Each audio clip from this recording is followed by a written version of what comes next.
Welcome back. For those that are just joining us, watching later on say YouTube or wherever else, I'm about to begin a playthrough of King's Quest VI, which we've just set up. I don't know which version you're using, Windows, or if there's even a Windows version. This should be Windows version with talking, in theory. But the regular PC version is the standard. So, let's get into it. Oh my goodness. Really?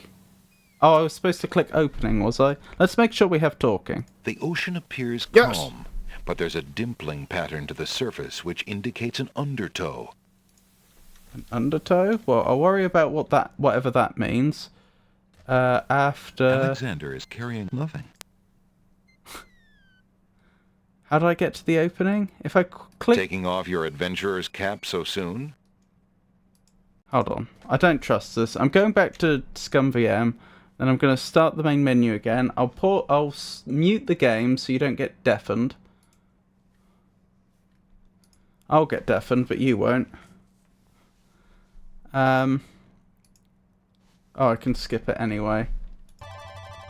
And then I'll click the opening. Long ago, in the castle of a kingdom called Daventry.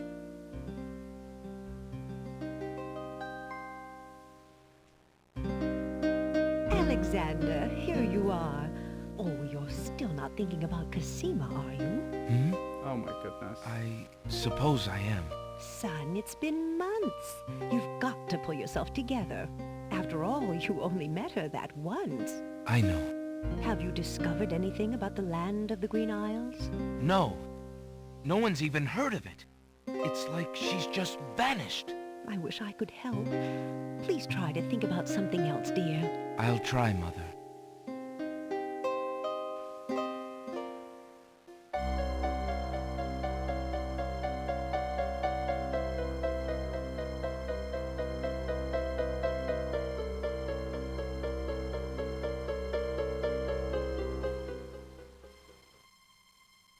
Magic mirror again?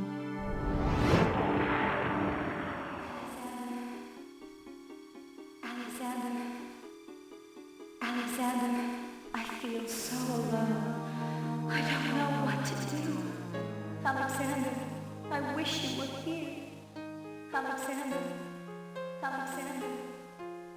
Cosima! Wait! Mother! Mother, come quick! Alexander, what on earth? You're white as a ghost. Mother, I saw Cosima. She was in the mirror. In the mirror? The magic mirror? Yes! And it No, showed the me how to ordinary find mirror. her. How? The stars! I saw the stars outside her window. I can navigate by the stars. Oh, Alexander, if you really go... It will be all right, Mother. I promise.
Prince Alexander sailed the known seas and beyond.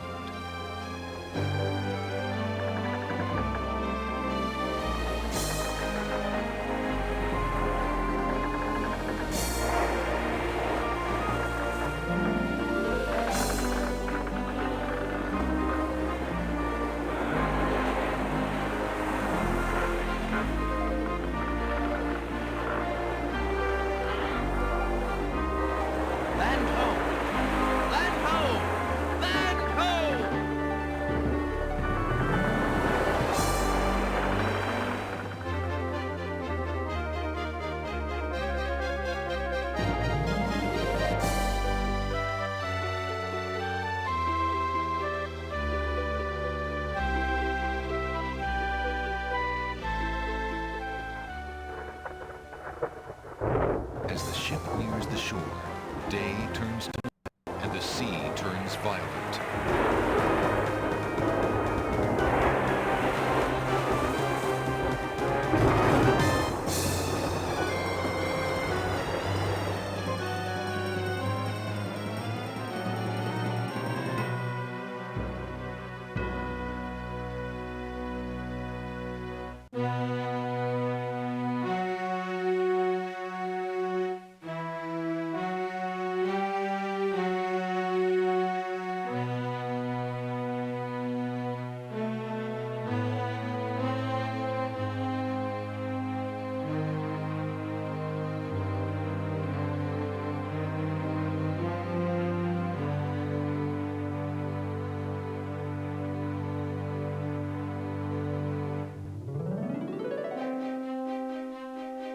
Designer 1, so how much of the seagull animation should we use? Designer 2, we paid for it, so put in all of it.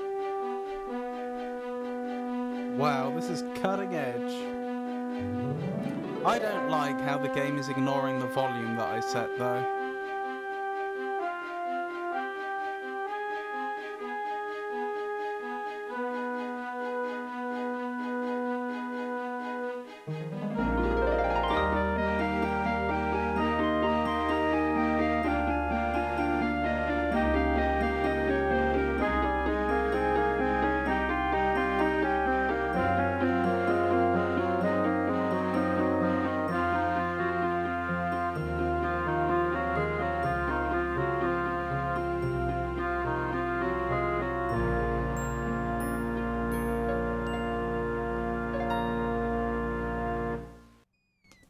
Alexander awakens to find himself on an unfamiliar beach.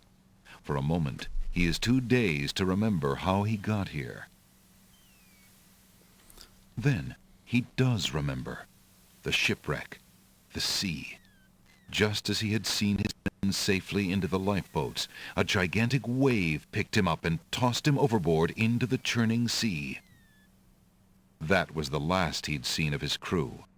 Debris from the shipwreck is scattered along the shore, but of the lifeboats and his men, there is thankfully no trace. He Wait, can what? only hope and Why pray that thankfully? the lifeboats survived the currents, and that his men made their way safely back to Daventry. That doesn't seem very likely, does it? Right, so the game is definitely just not respecting the sound levels at all, because I was watching on OBS, and it was just, I'm not sure if it actually peaked. It may have actually peaked. It was certainly like going right up to the edge of the meter. So it's just, it doesn't care. It is just, whatever I set the volume to in ScumVM, it doesn't care. So as a result, I'm going to turn it down.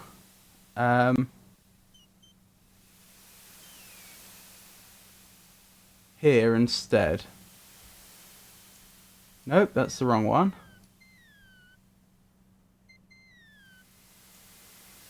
There we go. Now we should have sensible sound levels.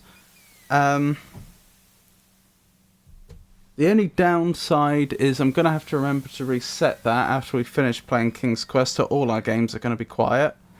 What was the other thing I was thinking of?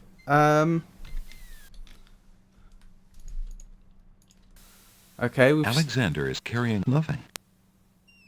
Wait, why is that still not quiet? That shouldn't be possible. Unless I selected the wrong application to turn down. Oh, I did. Sorry, the ScumVM shows up with the same name as another application. That was the problem. The ocean appears calm. There we go. But there's a Huzzah. bubbling pattern to the surface which indicates an undertow. Right, so that should be... That'll do for now. I'll write down what I set the sound level to as well, so I don't forget. I may have to, before I upload this in YouTube, like, turn the sound down so I don't deafen people there.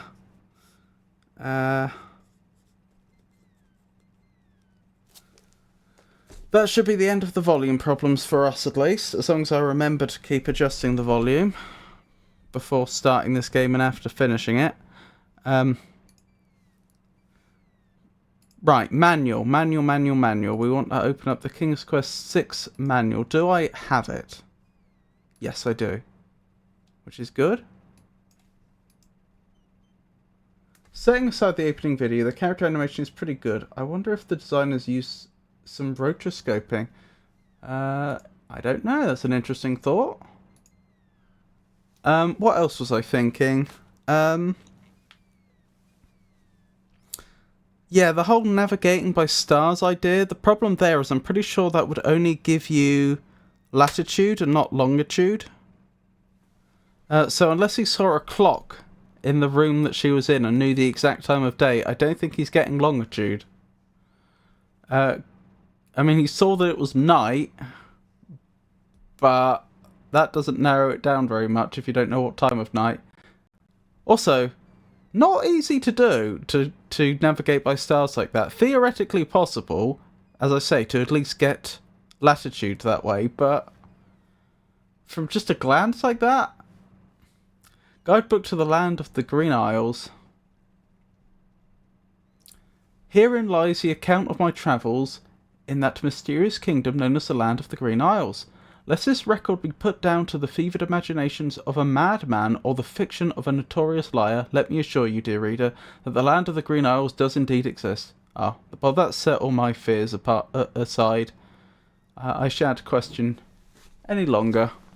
One can hear the name of the land whispered in roadside inns off dusty roads from the hills of Daventry to the Sea of Tamir. Have we been to the Sea of Tamir? That sounds very familiar. Was that somewhere we visited in the other games?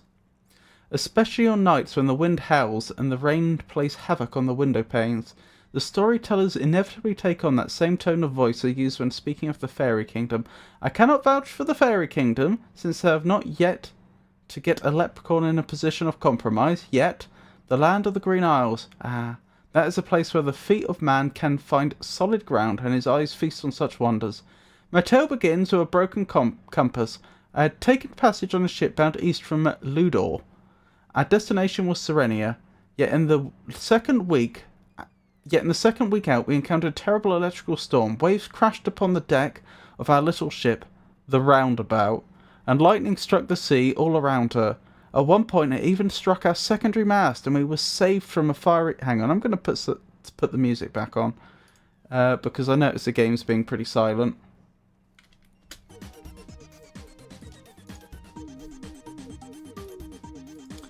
And at one point it even struck our secondary mast, and we were saved from a fiery death only by the lashing rain which quickly put out the fire. We felt sure that we were all dead men, yet on we bailed and strove throughout the night. After long hours of the terrifying labour, we found ourselves still afloat on the other side of the storm.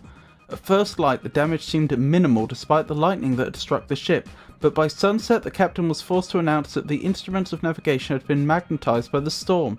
The compass spoke east, yet the sun sank low over the right of our prow. The captain did his best to sail by older methods, by the sun and the stars. He assured the voyagers that there was nothing to fear, yet we seemed cursed, for a dense cloud cover settled over the sky far into the horizon, and stayed...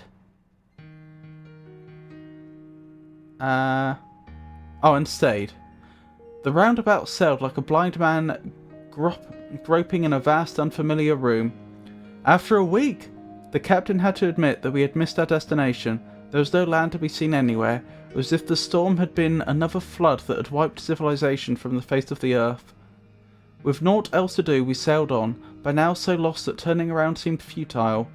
Who was to say that we were not turned around already? Nice little illustration there. A month later, I lay in a fitful sleep on my bunk, throat parched and skin stretched from the scant provisions allotted all hands from the near empty hold below, when I heard the cry on deck, "Land ho!" Startled from my sleep and exhilarated with hope, I sprang to the deck. The sky had cleared, and its blue seemed a hue I had never seen. A sailor was wildly pointing off the prow, where the bright green of a small body of land was dimly visible. The Roundabout responded as though leaping from the sea towards that remote shore. Yet within the hour, the curse upon our ship took its final vengeance. As though enraged to see us within view of escape, the sea came alive and swirled around us. Currents and whirlpools materialized and sucked at the beaten planks of the ship, turning her first one way and then the other. I was thrown against the deck and rolled uncontrollably against the cables in the lifeboats. The last thing I heard before my head struck and blackness descended was the mate screaming, "She's going down!" Who can judge Providence? I'm not a hero. I'm a wanderer, neither as strong nor as brave as the captain of that good ship. Yet with no effort on my part, none greater in any event than the skill of getting myself knocked on the head, I awoke the following morning, not among the bones at the bottom of the sea, but on a beach. Of the crew and passengers of the good ship, there was not a trace. This is sounding very much like Alexander's story. Perhaps I was chosen for some destiny here. Perhaps the sea simply found me too sour an old dog for the swallowing.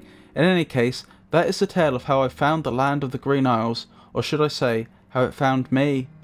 Being but a poor traveller, with feet that itch and a spirit that cannot rest, I have naught to leave this world but a record of the things these eyes have seen. Being not nearly as clever as a balladeer, I set this down in humble prose. May this account some day find its way back to the land of my youth, though I fear I myself shall die on this distant shore. Derek Carla Vagan. Derek Carla. What's a balladeer?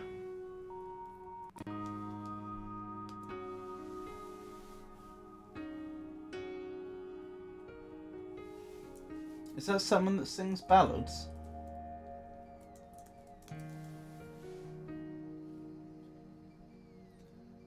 To sing a ballad.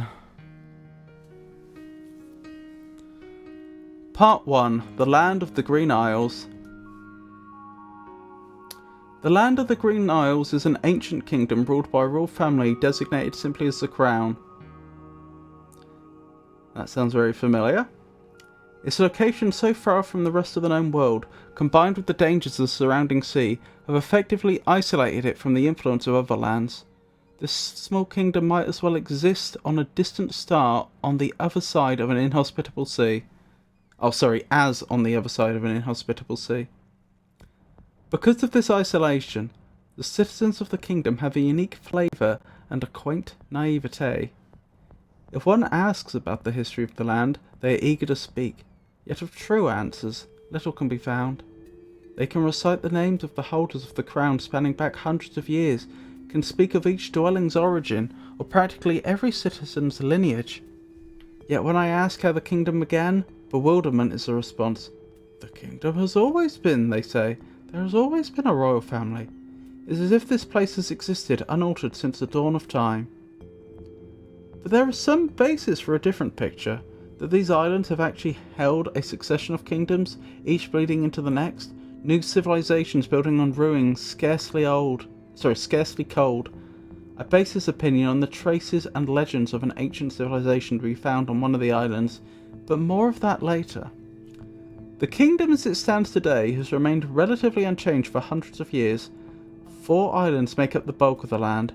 The Isle of the Crown is the centre of the kingdom. Thereon a magnificent rise stands the Castle of the Crown, the seat of the royal family of the kingdom and the heart of the land. A village and docks comprise the rest of the island, and run most of the kingdom's daily commerce, such as it is. What's the point of having a dock if the island is cut off from all other land masses? Is this just for local sea travel? Well, they did say the Green Isles is a set of islands, didn't they? So perhaps there's like dangerous waters all around the set of isles, but the ships are travelling between those islands that make up the isles.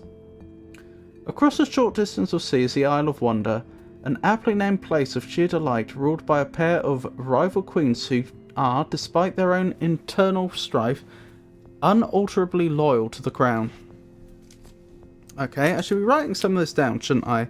So we have Central Island, the Crown, Isle of Wonders.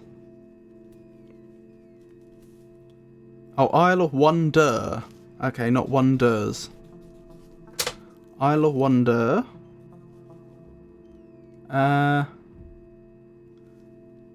Pair of rival queens. Noted. The Isle of the Beast is the least hospitable of the islands. Isle of the Beast. Seemingly deserted, I did not see much of the place since obstacles made it impossible to travel far inland. Nevertheless, the place has its own history and is listed among the kingdom's holdings. Okay, deserted, notionally. I wonder if that's where the ancient civilization was. The fourth is the Isle of Sacred Mountain.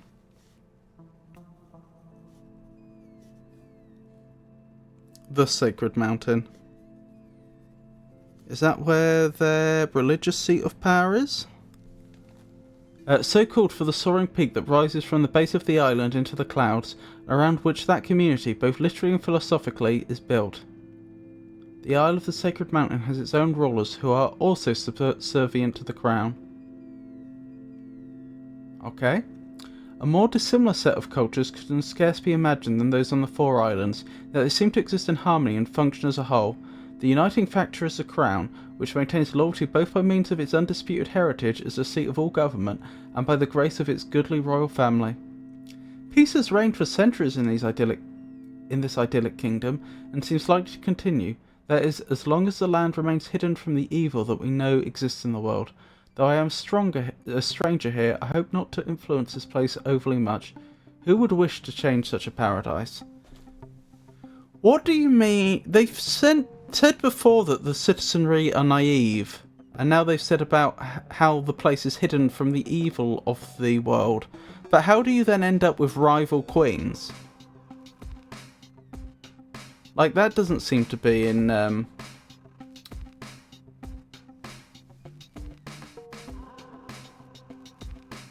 like, I get that both... I understand that in real life things can be grey, but that's the point. If these people were completely devoid of evil, surely things would always be clear cut.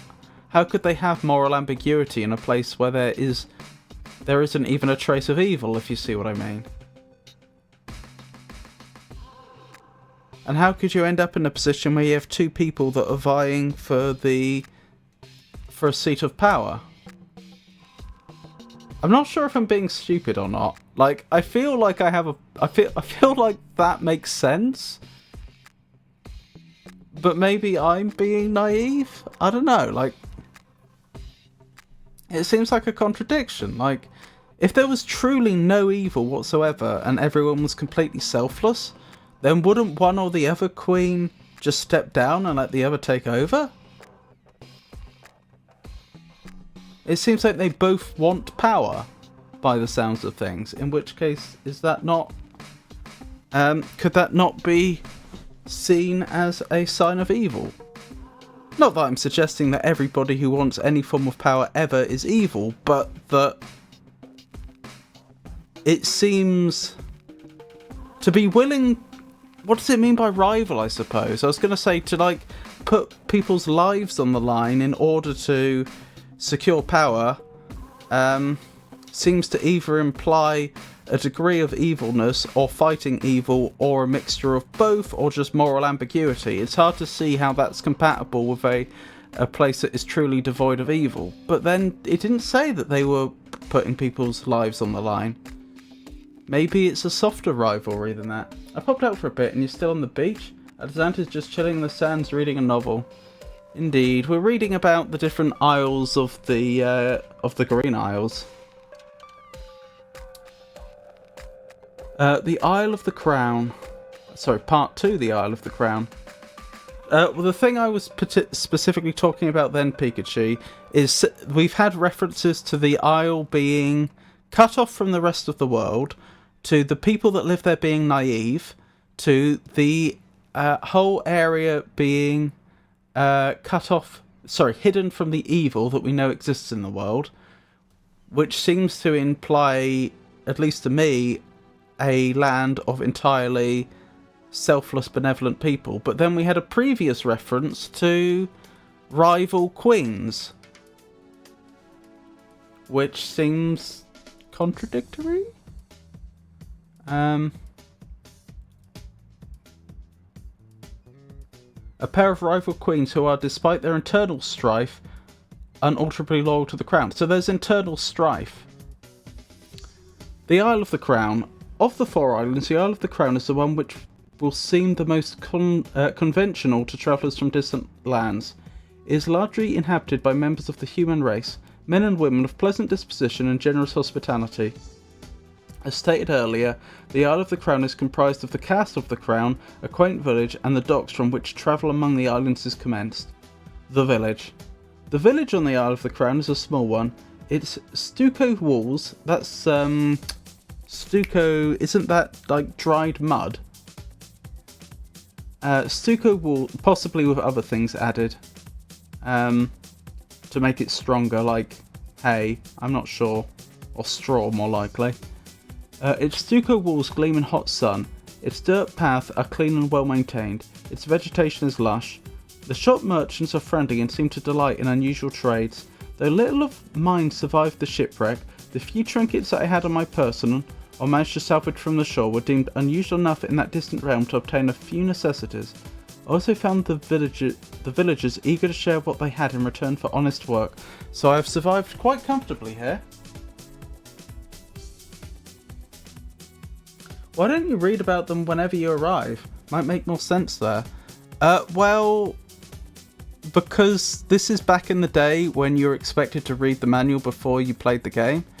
I'm sure you remember how it was, that half the fun was reading the manual before you had a chance to even install the game. Village life is one of cheerful routine. The villagers rise at first light to do their chores before the tropical sun reaches its peak. Then a light midday meal is served. The bulk of the afternoon is reserved for indoor activities, reading and scholastics for the younger population, and naps for their elders. Everyone seems to prize this quiet time. So siesta. And stucco, again, this is all sounding very Mexican, isn't it? If I'm not mistaken. Everyone seems to prize this quiet time. When the sun goes down, communal activities are frequent. If there are no weddings or other festivities, I must admit that I am quite fond of these local celebrations. The families often gather informally for a plain but plentiful supper, music and conversation. It does sound like a paradise on earth, doesn't it? Though most families are modest, none are in want. Servants are used in the more affluent households, but most of the citizens cheerfully rely on their own strong hands for the work of daily life. What serving class exists is generally well treated, though even in this gentle civilization I did note a few exceptions. The docks. Beyond the village lies the docks, a place of bustle and excitement. Even the humblest citizens of the Isle of the Crown frequently enjoys visiting the other islands in the kingdom. In return, it is not uncommon to see all manner of strange creatures frequenting the village shops from the kingdom's other islands. All travel between the islands is focused at the docks, and indeed at a single vessel. That vessel is simply called the Ferry, and it is a pleasant enough little ship, well maintained as befits its value to the kingdom. The ferryman is a jolly fellow, patient even with the youngest of his passengers. His young son helps manage the vessel and keep her shipshape. Are you telling me that the entire kingdom only has one ship? How did they know how to build it? Maybe they didn't. I mean, they said before that the waters around the isles are incredibly dangerous and ships just get wrecked. Maybe a ship survived, and then the Crown just took possession of it, and since then they've only been maintaining it, even though they don't have the technology to build one. Maybe. The story of the ferry is an interesting one, particularly if you recall the fate of my own ship. The islands, it seems, have always been surrounded by terrible eddies and currents that make seagoing nearly impossible. The family that runs the ferries has done so for generations, each father passing on to his son the secret of the tricky navigation. Many believe that the ferryman's family line has an uncanny instinct for the sea around the isles. It is said that they sail by the blood in their veins. One thing is certain, I would not venture to set a ship in these waters, so whatever the secret of the ferryman's family, thank the stars for it. Okay, so they have a monopoly on sea travel. it would seem. The Castle of the Crown. The Castle of the Crown is a stunning palace giving testimony to the skill of the kingdom's architects and the richness of its treasury. The castle is a monument of marble, gold and precious gems, with tall arched ceilings and artistic fittings. I'm told that it was built 100 years ago by King Alifid as a present to his bride, Queen Astar. Okay.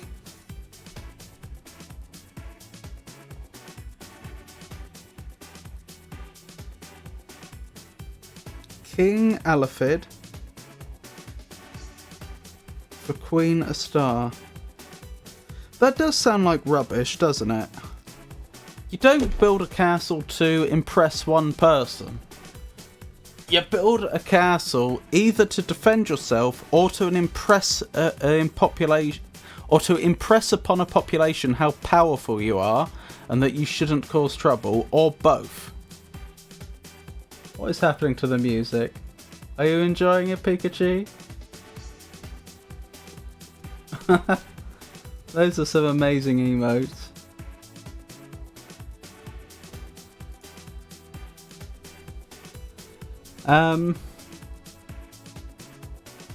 The previous castle, also called the Castle of the Crown, was large and drafty and had served as the seat of the royal family for over 300 years.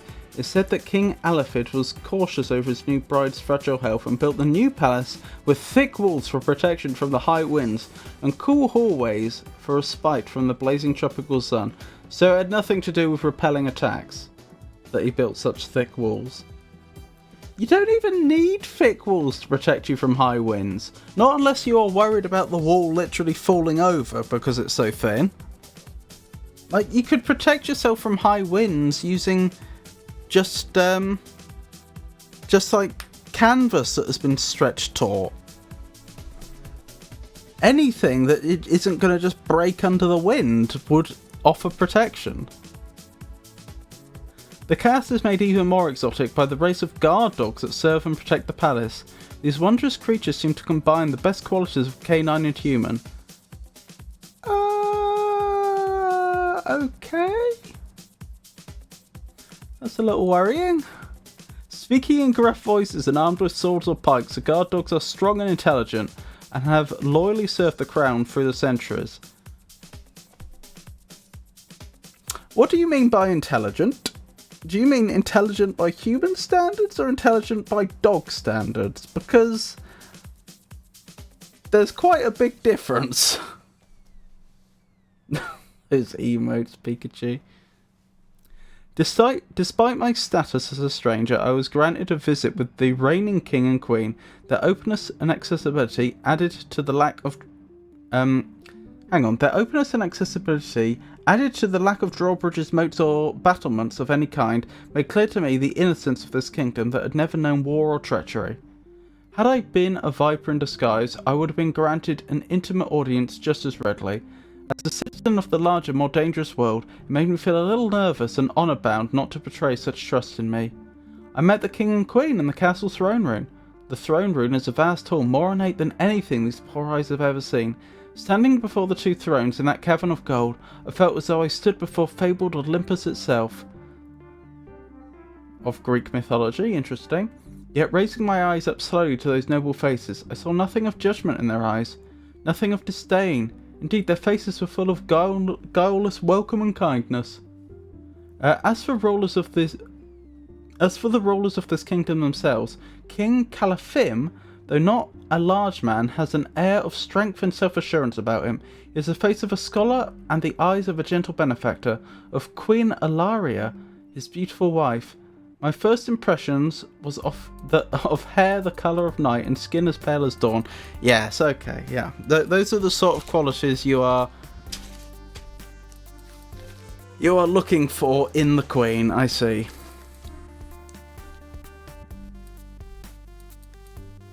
Not fitness to rule, not wisdom or a sense of justice or an ability to command. No, she has nice hair and skin in your judgment, I see. She seemed at me She smiled at me graciously, and I could see the sadness there, for despite the glory of the palace around them, the halls seemed to weigh on the couple with their emptiness. They are the last of the royal family, and growing into middle age, have yet to produce an heir. That's a theme from one of the previous games. Oh, is that the palace? Well, I thought it was a castle. But I mean, look at the, Byzantine roofs. Very interesting. The king and queen listened with interest to my tale of shipwreck.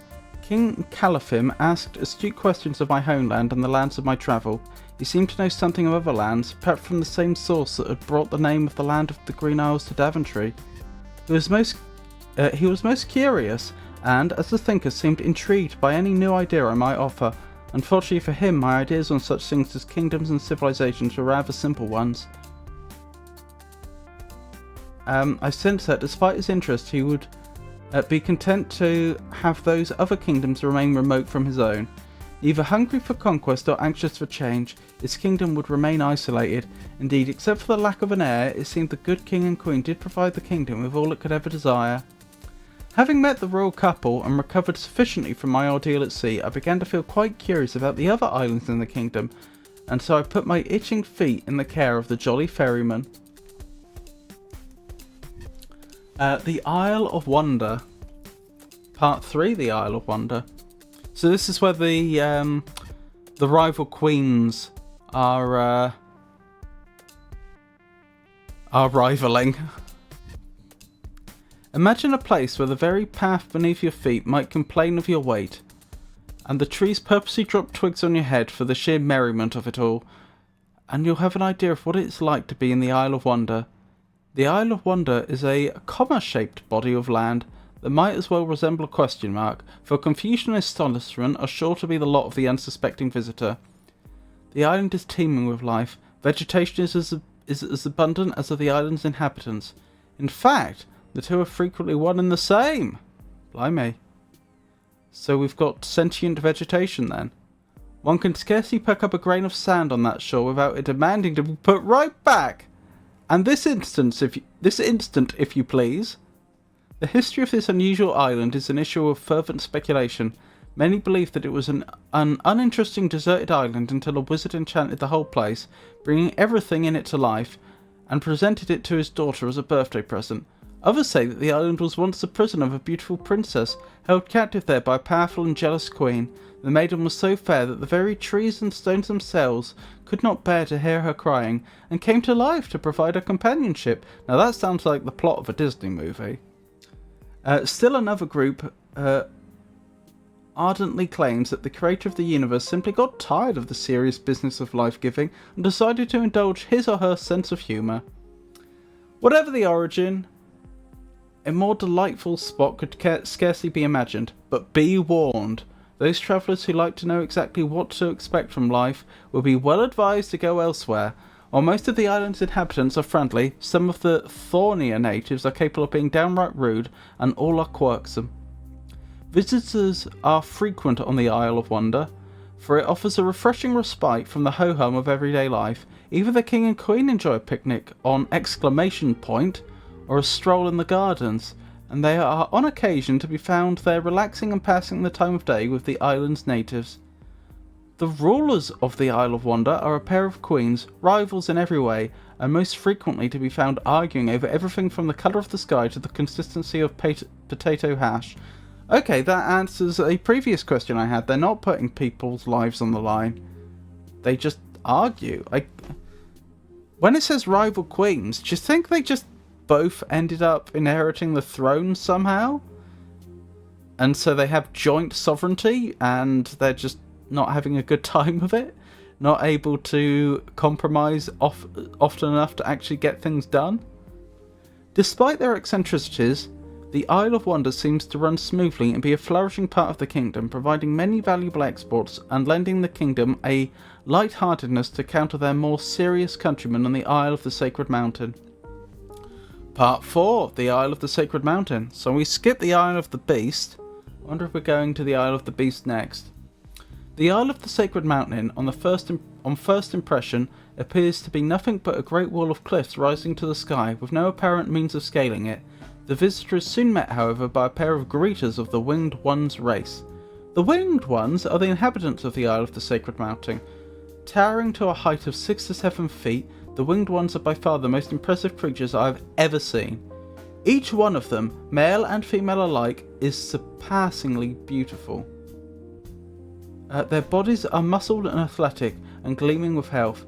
From their broad backs, mighty wings emerge like secondary limbs, strong and webbed, and covered with large white feathers. What do you mean by webbed? You wouldn't usually describe wings as webbed, would you?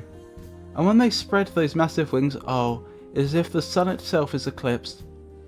Two of the creatures, the greeters, meet visitors at the base of the cliffs, and so I was met. Gently they took my arms and flew me upwards. Has there not been a man who has dreamed of flying? Are we all not Icarus in our heart of hearts? Again, Greek mythology. Imagine then the thrill of the flight and the glory of the beings who rule the very air around us.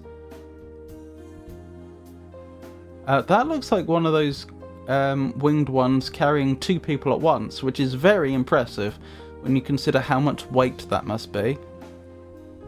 But as the old saw warns, beauty is only skin deep. I was flown to the Winged One city, a strange and haunting place whose architecture combines the two overriding elements of this culture, aviation and the classical. The city seems built to exclude those poor creatures whose lot it is to crawl like insects upon the ground. There are plenty of insects that fly. For each edifice towers into the sky with no connection to the next, or the ground itself save by flight. Thus completely dependent on the greeters to travel about the city or even leave. The visitor is humbled and loath to do much exploration. This appeared to me to be rather the intention, for the culture of the Winged Ones is a private one. On the Isle of Wonder, I always felt welcome, despite the sometimes gruff nature of the inhabitants. They had a certain simplicity and honesty about them. By contrast, although my reception of the Winged Ones was on the surface extremely polite, the formal words of welcome did not ring true. I sensed in the eyes of that beauteous race a disdain of common humanity, a haughtiness that made them suddenly lose some of their golden perfection in the eyes of this humble observer. Despite this innate sense of superiority, the Winged Ones are valuable members of the kingdom and provide many important skills. Incredibly intelligent, the Winged Ones are master logicians and mathematicians, precise architects and planners. They disdain magic. That's surprising if they're so intelligent. They disdain magic and the daintier arts, being far too logical for such goings-on. I think magic would be incredibly logical if it were real. It would be bizarre if it wasn't. Like, if you couldn't get anywhere using logic in magic, how would you ever progress it as an art or a science? It would need to have consistent rules that could be understood in order for you to be able to achieve a given effect that you want to effect. Even the palace of the Winged One city has a sparseness, a sense of functionality that denotes their contempt for artistic ornamentation. The Winged One's culture is an old one, and they make frequent references to the Ancient Ones, their forefathers whose ruins and great works still abound on the island. The Isle of the Sacred Mountain is ruled by a lord and lady, so not a king and queen, even though it was two queens that ruled the Isle of Wonders, which was subordinate to the crown, who exist as monarchs on their own island, but owe allegiance to the common crown. The name of the island derives from a lone peak which soars into the clouds beyond the city. There, in a cave, dwells the sacred oracle, the philosophical head of the community. It is said that the oracle is centuries old, ultimately wise, and can read the future. She is consulted by the lord and lady on every facet of the city's life, and even advises the king and queen.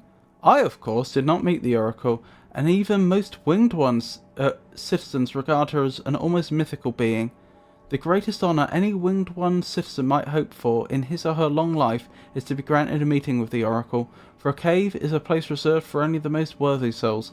Like many lofty ambitions, most of the Winged Ones never achieve this end. Interesting, very interesting. I found myself fascinated by the Ancient Ones, for it is the only deep history apparent in the kingdom. From what I managed to learn from the closed-mouthed winged ones themselves, and from the more readily available information to be found in the writings and from scholars on the Isle of the Crown, I put together the following picture of this bygone race, and include it among those records of the kingdom, for they are as much a presence in the land as the current inhabitants. Part 5, the Ancient Ones. So again, we haven't gotten to the Beast Isles, or the Isle of the Beast. Was that it? It was, yeah, the Isle of the Beast. The Ancient Ones' culture inhabited the Isle of the Sacred Mountain perhaps as much as 1,000 years ago. That's not that long. At that time, it is likely that there was no kingdom, and that the Ancient Ones existed alone in the sea, since no similarly aged records exist on any other island. Well, that's certainly notable, but that's not positive proof. Perhaps other records were destroyed, or perhaps other cultures weren't keeping records at the time. The Ancient Ones had an advanced, mysterious culture. Their writings have been discovered on ancient tablets and scrolls buried beneath the current Winged One city, and in the ancient catacombs on the Isle of the Sacred Mountain.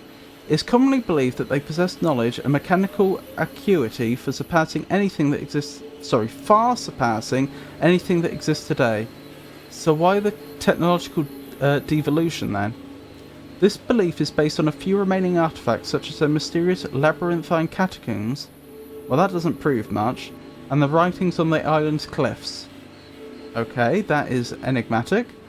The artifacts of the Ancient Ones are fiercely guarded by the Winged Ones, and are studied by scholars of that race who spend their whole lives trying to unravel their mysteries.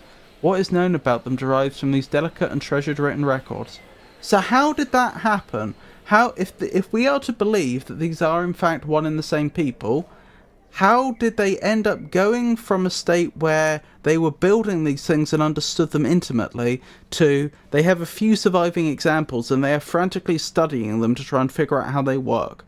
Is that not quite a striking and surprising change to have taken place? The Ancient Ones were believers in the power of language. They were fond of saying, "A master of languages will soar." I feel like that is a hint from the devs to me, the player. This presumably refers to intellectual heights rather than physical ones. But who can say? It is also known that they were great lovers of symbols and had a complex theology which seemed to worship all things aerial, though only fragments of their belief system are understood today. The Ancient Ones gave meaning to every creature, every colour, every element and mineral. In addition, they studied the emotional states of being. What do you mean by every element? As in periodic table element? Or, I mean, did they have modern chemistry? Does the fictional world in which King's Quest exists use the same elements we do? Or is this some other sense of the word element? Every emotion, like every creature, colour and element, ranked high or low on the theological scale, the lowest being base or primitive, the highest being pure. At the top of this scale were the sacred four: the emotion tranquility, the colour azure, the creature caterpillar, and the element air. Okay, so it's the Greek elements, presumably. Earth, fire, water and air. I should be making a note of this though. So what was it? Tranquility? Azure, like the sky. Caterpillar. And air.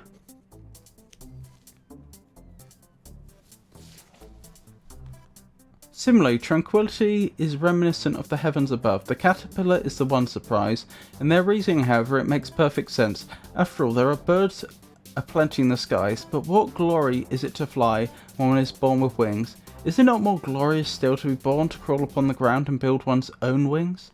Does that mean if we managed to fly in this game, they would then hold us in very high regard? It is a matter of much debate whether or not the Ancient Ones themselves possess the power of flight. Despite their theology, the remains of the Ancient Ones do not bear the wings that distinguish the Isle of the Sacred Mountain's current inhabitants. That is fascinating, because their remains should have, if they had wings, you would expect them to be preserved. The wings presumably contain bones, and there would be joints that connect to the wings, so why would that not be present? The Winged Ones firmly believed that the Ancient Ones flew without wings, thus proving themselves superior even to the Winged Ones themselves. Okay, that if they are direct descendants, that raises even more questions. Some scholars in the Isle of the Crane, however, believe that the Ancient Ones could not fly, and that their obsessive interest in flight and their secret knowledge enabled them to create a winged race, the descendants of whom are the Winged Ones. Which would mean that the Ancient Ones weren't the Winged Ones, they were a different race. Which might, if they died out, and the Winged Ones were perhaps not fully educated, not treated as equals, that might then explain the sudden loss of knowledge. But such things we will never know for certain, for true understanding was buried along with the last of that long dead race. I spent some time studying the language and culture of the Ancient Ones, and in the interest of antiquity, I set forth here as much as is understood of their works. The Ancient Ones' alphabet. The alphabet of the Ancient Ones consists of graphic symbols. It is clear that their language and ours has the same root, for their writings are directly translatable by simply replacing the appropriate letter of our alphabet for its corresponding symbol in theirs. Yeah, that is extremely close. It is probable that the Ancient Ones spoke in our language and use these symbols in their writings as a code for secrecy or for their ceremonial beauty. Or perhaps our own letters for the spoken language evolved as a shorthand notation for the complex symbols used by the Ancient Ones. Well, that's problematic, because that suggests that all other races potentially descend from the Ancient Ones and spread out from the Green Isle. In any case, there are 26 primary symbols in their alphabet. There are other minor symbols, but those were used only for accent and as a representation of complex philosophical ideas and are not included here. In addition to their alphabetical functions, each symbol also represents an emotion, a colour, a creature, and a natural or metaphysical element. This page contains copyright protection material.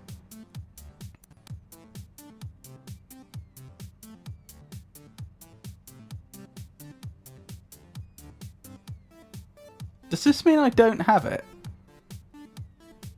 Is this some version of the manual that they've released that had that removed? The Logic Cliffs. One of the most intriguing artifacts left by the Ancient Ones are the Logic Cliffs. The cliffs are so named from a series of riddles written on the face of the cliffs leading from the beach of the Isle of the Sacred Mountain to the Winged One City. Chiselled painstakingly into solid rock, the viewer must question what purpose the words serve. From the ancient scroll that references the cliffs, it can be determined that the riddles on the cliff were part of an elaborate mechanism designed to protect those who dwelt at the top of the cliffs from undesirables that might arrive from the sea below. Interesting. The mechanism may have served as some sort of calling device designed to alert those at the top of the cliffs their brother required admittance, or perhaps led to a secret chambers within the rock itself. Whatever the cliff's purpose was, it was obviously built to admit only those indoctrinated into the secrets of the Ancient One's culture, and for that reason is, alas, as yet unsolved by those who live today. The following translations from the Cliff's Logic Scroll may help the reader understand the mystique that surrounds this artifact, so maybe this is a puzzle that we need to solve. It might be removed, I'm not 100%. Do you have a link? A link to what, sorry? I downloaded this, and I've forgotten from where, so I don't have a link to this one. But again, it says this page contains copyright protection material, so I think it has been removed. The Catacombs, another remnant of the Ancient One's culture. The Catacombs is tragically inaccessible to visitors today. The Catacombs held the burial chambers of the Ancient Ones, and are said to be designed as a giant labyrinth. To protect their tombs from looters, the Ancient Ones built death traps into the catacombs and filled it with dead-end paths, maze-like corridors, and rooms where secret knowledge is needed to pass. The Winged Ones were close to mastering the secrets of the catacombs some years ago, when a Minotaur, taking a Minotaur in a labyrinth, by any chance? The Winged Ones were close to mastering the secrets of the catacombs some years ago, when a Minotaur, taking an instant liking to the dark funereal place, decided to take up residence. At first, the kingdom attempted to regain the hostage artifact, but between the dangers of the catacombs itself and the Minotaur's stealth and treachery, losses became too grave to continue the struggle, and the Minotaur was left to his prize. Since then, the catacombs have been bolted shut.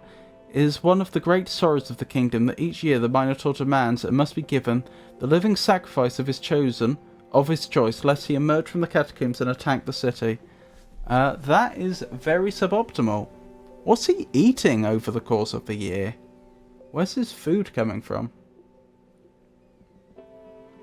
Oh, is that the same document but with the missing stuff included? That is extremely useful if so.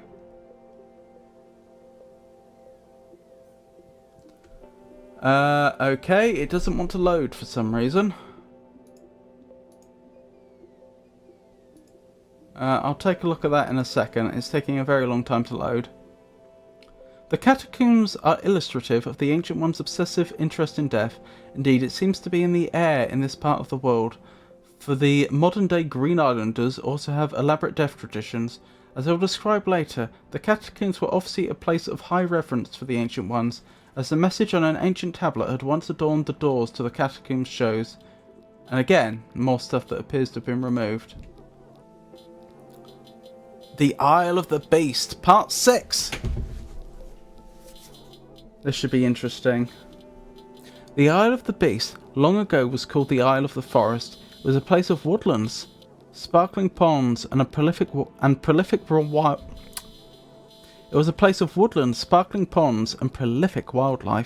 was used as a playground favoured for jaunty hunts by the royal family and other local sportsmen, and for that reason was left uninhabited. The scenes of this treasured diversion on that beautiful island still decorate local tapestries and paintings.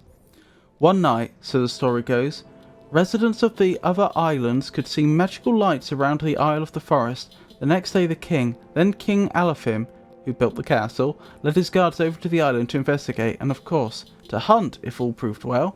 They found the island much changed. The forest had grown so dense overnight as to prove impenetrable save by a single path blocked by mysterious obstacles. And most mysteriously of all, the heart-rending cries of some mighty wild beasts echoed on and on throughout the forest. It is said that several guards fell into madness immediately at the sound, and that King Alaphim himself was haunted to the end of his days by the echo of those cries. Since that time, the island has taken its new name, and all has remained unpenetrated and undisturbed in the midst of the kingdom's teeming life. Yeah, that page is still... This site can't be reached. Archive.org. That is surprising. Part 7. Legends and Myths of the Land of the Green Isles. Through long nights spent before the fire with my companions on the Isle of the Crown,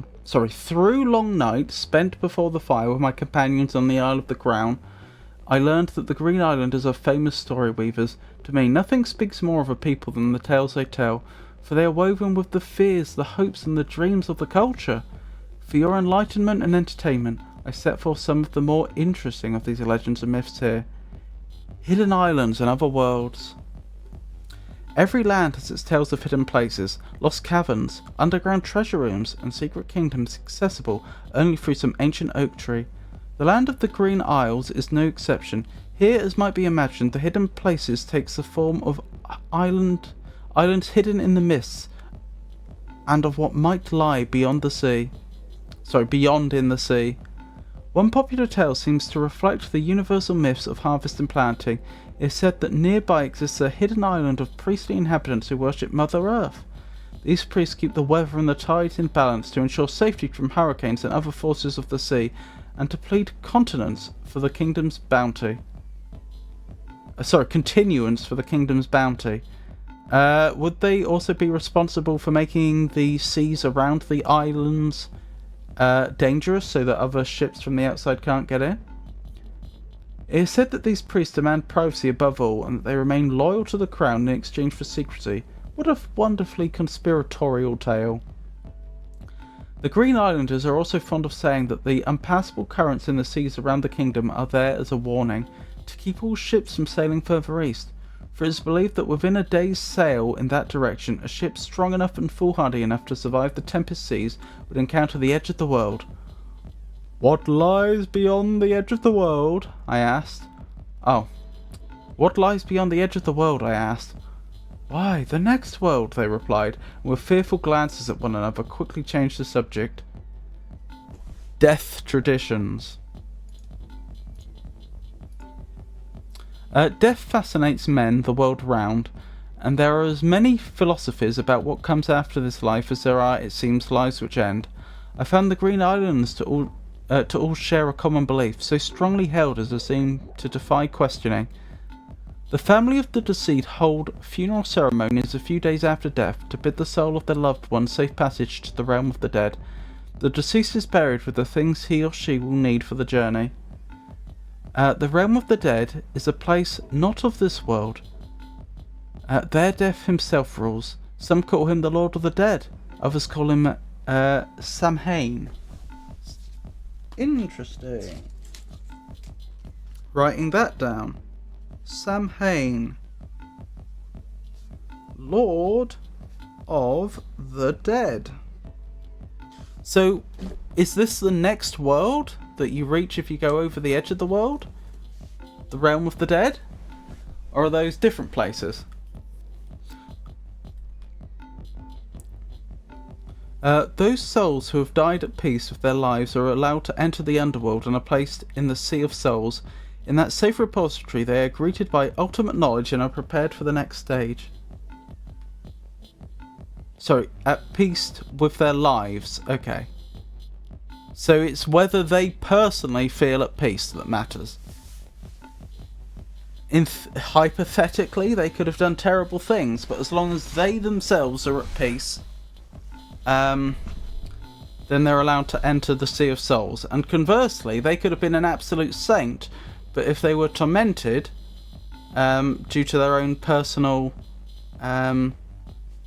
troubles, then they can't, presumably. Those souls, however, who died with unresolved trauma in their human lives cannot enter the underworld, but are consigned to wander endlessly on the surface of the realm, chained there by their human woes. Sometimes their life's problems will be resolved in the real world without them. Justice meted out, or loved ones taken care of, and they are freed from their bonds and gratefully go below. Right, that sounds like puzzles we're going to have to solve. More often, however, they are never resolved in the real world, and the bonded souls over time become part of the mindless dead that roam the surface eternally, never to know peace or to be allowed to move on. Oh my goodness, that sounds awful. So not even death is an escape in this. Death itself isn't even an eternal rest in this universe. This belief system deeply affects the lives of the Green Islanders, as is, in my estimation, the root of their peaceful lives and their aversion for friction, infighting, greed and anxiety. Certainly, as a man or woman approaches old age or infirmity, he or she strives to resolve any loose ends in their lives in preparation for the journey ahead. But what happens if they die suddenly and unexpectedly?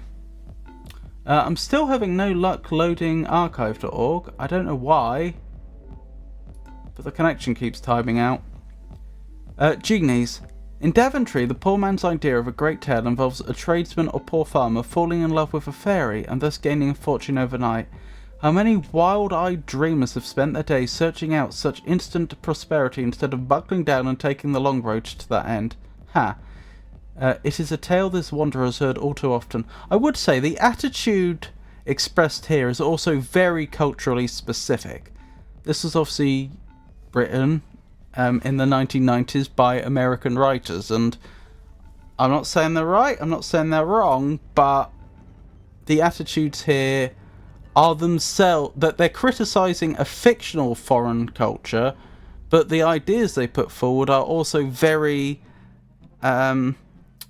culturally specific and don't necessarily represent the beliefs of all peoples of the world. Here in the land of the Green Isles there are no fewer dreamers, but they speak not of fairies but of jinn or genies. A genie is an even greater temptation for the aspiring soul than ever a Daventry fairy, for a genie does not simply turn a one-time favour, however great, and then be done with it. No, a genie, like a faithful dog, belongs to its owner for life, or that is for however long the fortunate master might keep hold of the creature's lamp. That doesn't sound like the loyalty of a faithful dog to me. It seems every Green Islander knows the ins and outs of the djinn, though few have ever seen one. According to the stated rules, each genie is immortal, and each is permanently attached to a given lamp, in which they might or might not be trapped for long centuries depending on the whims of their owner or fate. Once the lamp comes into the possession of a man or woman, that person becomes the genie's master and must be obeyed. Genies are very valuable creatures and can do a variety of tricks, including transporting a man anywhere on Earth, taking any shape the master might wish, and, of course, the ever-popular gathering of great treasures and wealth. A genie does have some limitations, however. It cannot cure ills. Okay, that's a big limitation. Change the weather. Alright. That's not such a big deal, but slightly surprising. Or bring back the dead. Okay. Again, that's not so surprising, but it is a notable limitation. And a genie always has a weakness. A genie is also bound to its master in other ways. It's said that a genie is like a mirror, only reflects its master's will. If a master is evil-minded and cruel, the genie will be also. If a master is generous and kind, so will be the genie. Ooh! I like that. I have never heard that variation of genies before. I have heard all sorts of tropes about genies, about good genies, evil genies, genies that are very much into obeying the literal word of the wish, as opposed to interpreting it for good or ill, and genies that are hard of hearing. These are all genies I've heard of, but not a genie that takes on the character of the person who is in possession of the lamp. So that would imply that if you're a good, kind person, the genie is likely to be good and kind to you. But if you're an evil person, well, then the genie is likely to not interpret your wishes favourably. Very interesting. One of the most popular genie... Is that almost a catch-22 then? In the sense that it says we'd need to know more to determine that. I was just thinking, like, if you wish to have wealth gathered for you, is that taking it from other people? In which case a good, kind person presumably wouldn't wish for that. So does that mean that if you're good and kind, the genie can't do much for you? And if you're evil, the genie will just interpret your wishes in a horrible way? Unclear. One of the most popular genie stories is the following one about a genie named Mali Melin. The story of Mali Melin. Oh, I don't think you're interpreting that right. Am I not? In what way? Mali Melin was a genie with a terrible weakness for mistletoe berries. Although the same are poisonous to humans, he had been trapped for a few thousand years, that is a long time, so that was before the ancient ones, in a crusty old lamp after being buried with his possessive master. That is a very, very long time, so how did the genies get in the lamps in the first place? One day a poor farmer uncovered the lamp while ploughing a field. The farmer, being ignorant, took the lamp at once to his wife, and she, being no more intelligent than he... Well, technically that doesn't tell you anything about their intelligence, because they could both be extremely intelligent, but I think that's supposed to imply that they're both not very intelligent, which isn't very kind. Cleaned the outside brusquely, without ever opening the lid. The pair took the lamp to market to sell for a few pence. It's just saying that a genie is good if the owner of the lamp is good, and evil if the owner of the lamp is evil, and not that it's going to disobey its master. It's saying that it's going to mirror its master's wishes. But surely an evil genie is likely to act in an evil way, in which case I'm not saying they would disobey their master, but they're not likely to interpret their wishes charitably, if you see what I mean.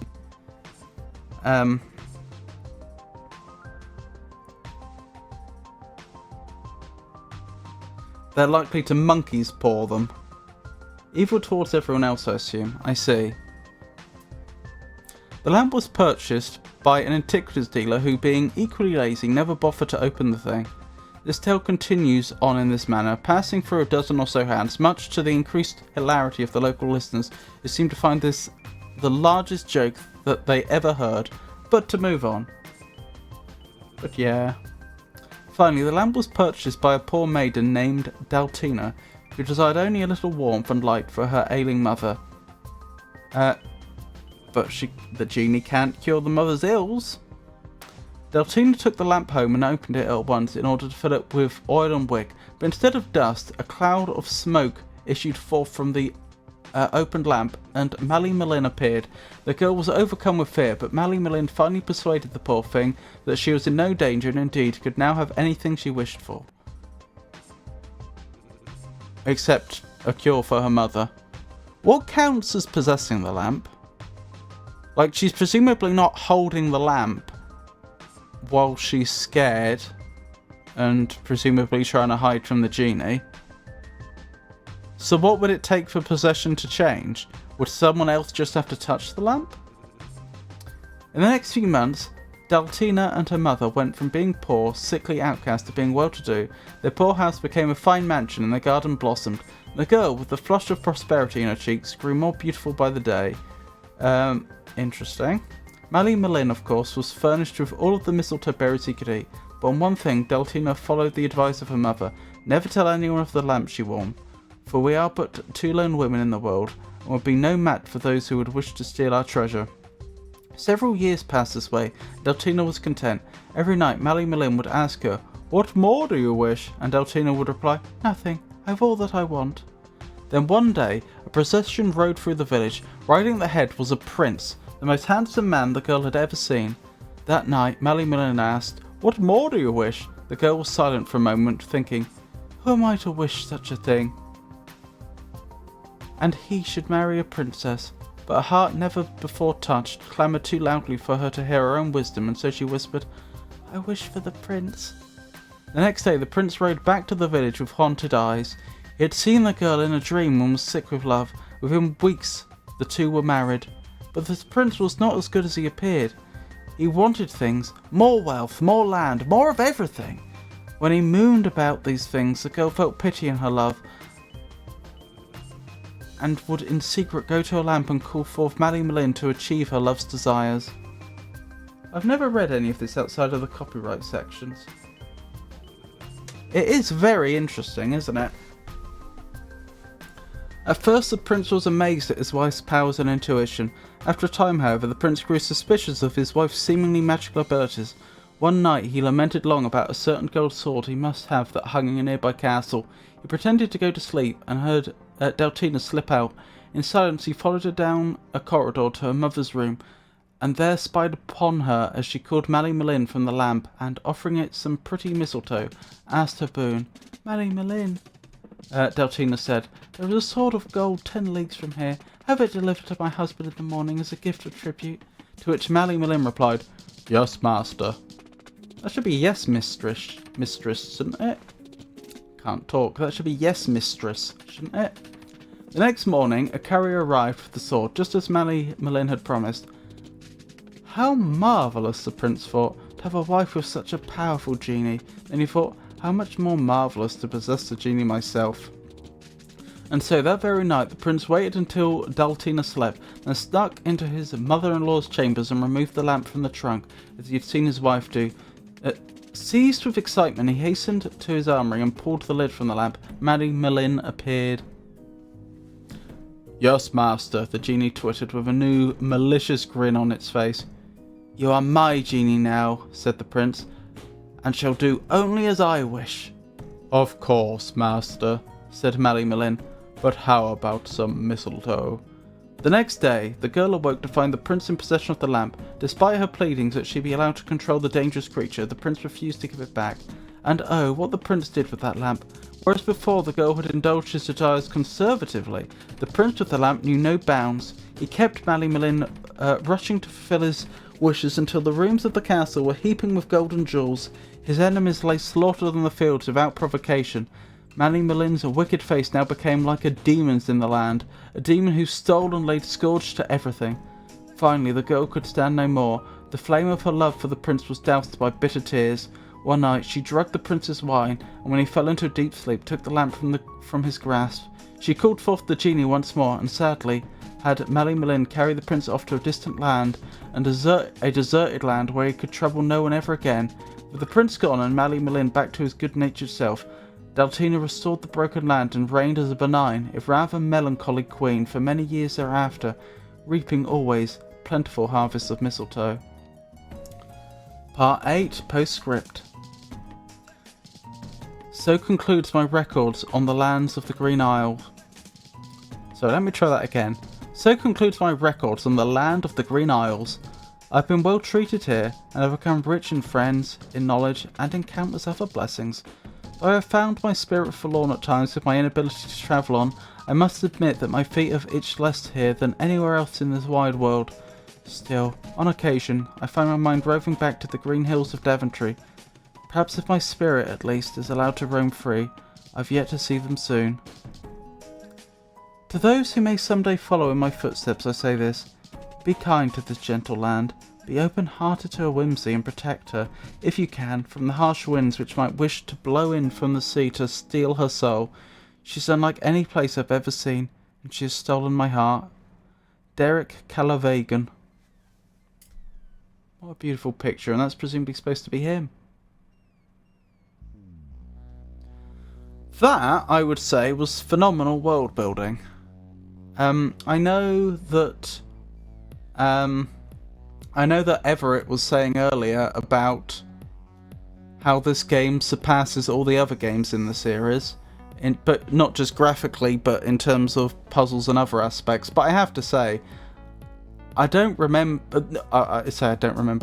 for a fact that none of the other games had world building like that. That was genuinely really interesting. I enjoyed that a lot.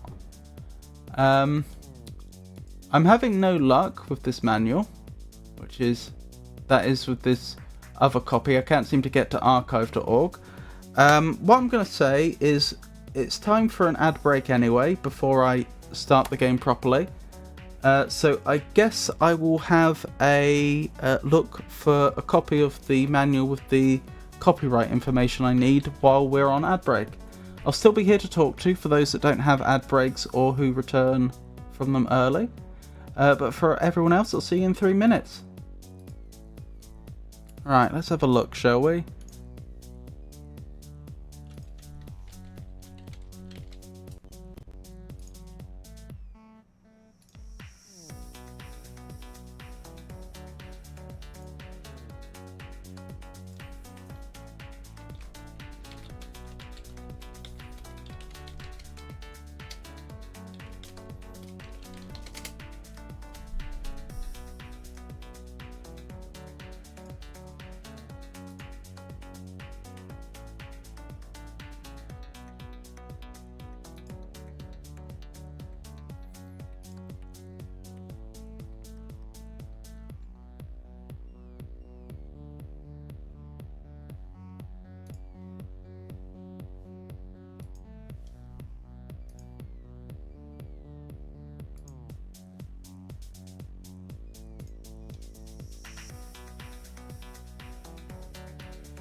Okay, I think I found a much less beautiful copy of the manual. But it seems to have the information we would need. So that's obviously the important thing.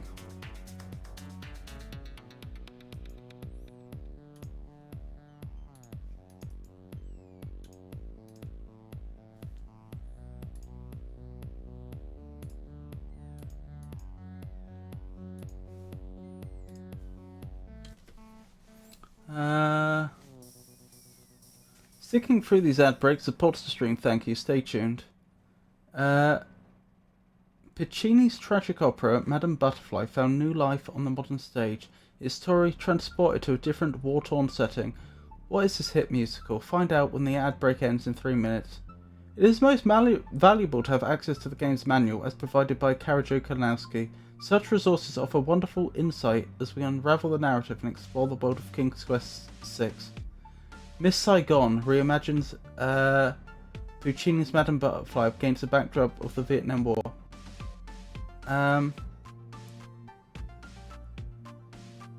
That's very interesting, but the ad break isn't over. That's what the name was.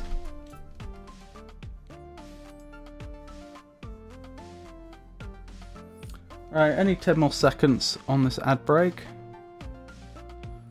And we'll get stuck into the game.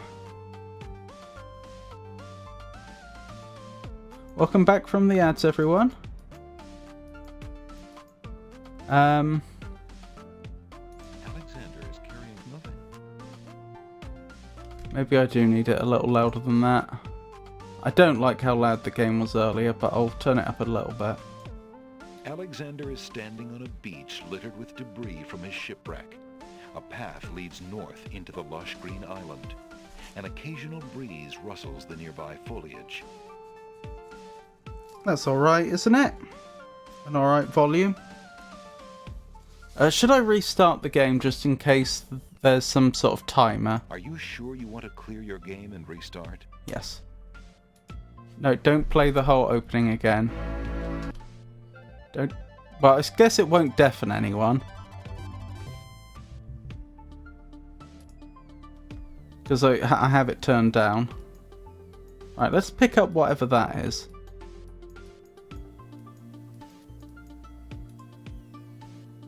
Alexander picks up his royal insignia ring from the beach.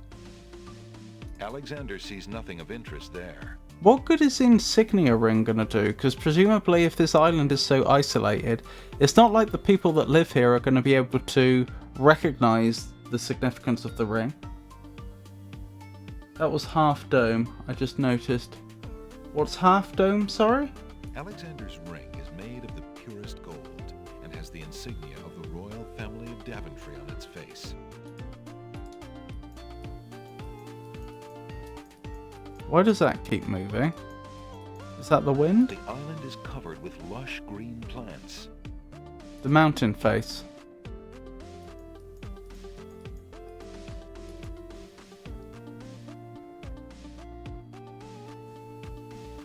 There? In the distance? What do you mean by Half Dome?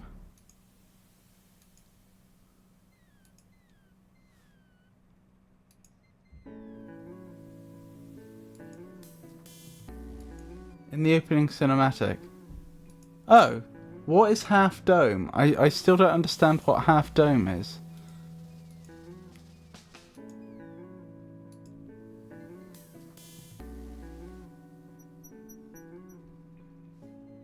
Oh, there's the village, there's the castle, so we must be on Crown Island.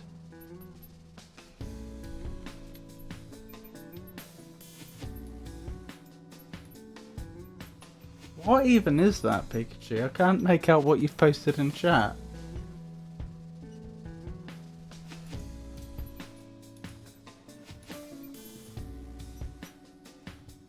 Wait, what? He's walking backwards. There's the dog guards. There's a little hut just off the path. Perhaps the guard dogs have an occasional use for it, but it looks empty now. Frosty, what is Half Dome? 2 guards take their stance in front of the castle doors. They look quite fierce and have the stiff, blank expression of soldiers on formal duty.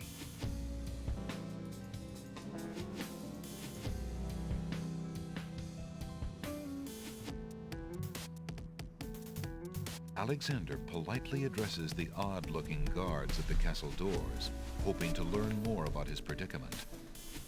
Good day to you, guards. I was cast upon this island in a storm, and I'm a little confused about my location. Could you tell me what place this is and who lives in this castle? Hey, what is that you say? A castaway? A likely story. We haven't had any foreigners in this part since Alhazred arrived.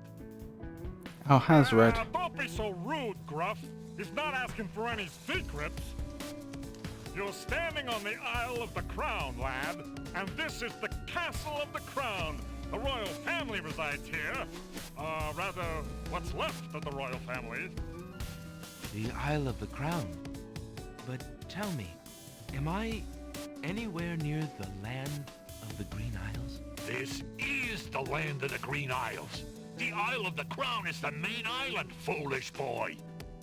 Hang on a minute. Princess Cassima must live in this very castle. So they Aye, did have the children. princess is indeed our treasured jewel to guard, and we consider it an honor. Yes, because there was King...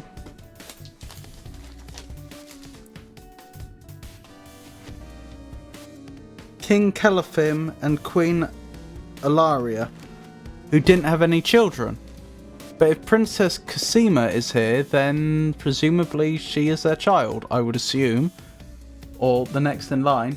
Half Dome is a famous granite rock formation in Yosemite National Park, California. Let me try again. Half Dome is a famous granite formation in Yosemite National Park, California. It is quite the sight, especially in a game's opening. Oh, I see! Right, so that's what they took as, like, Sierra must have taken that as their logo or something?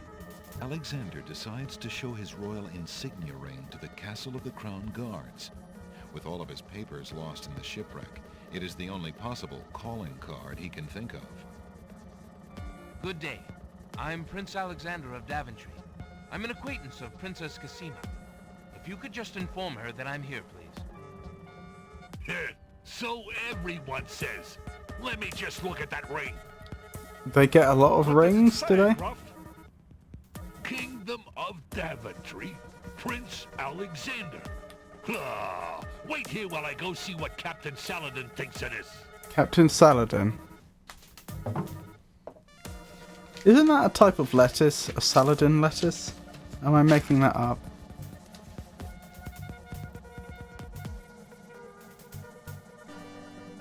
The guard returns a moment later with a majestic-looking creature. Captain Saladin speaks with a voice that is gentle, but reflects a will of iron. Prince Alexander of Daventry, I presume. I'm afraid I'm unfamiliar with your country, but I'm sure Vizier Alhazred will want to meet you, if indeed you are a friend of the princess. Please, follow me. Vizier Alhazred. That was the one they said that was a foreigner.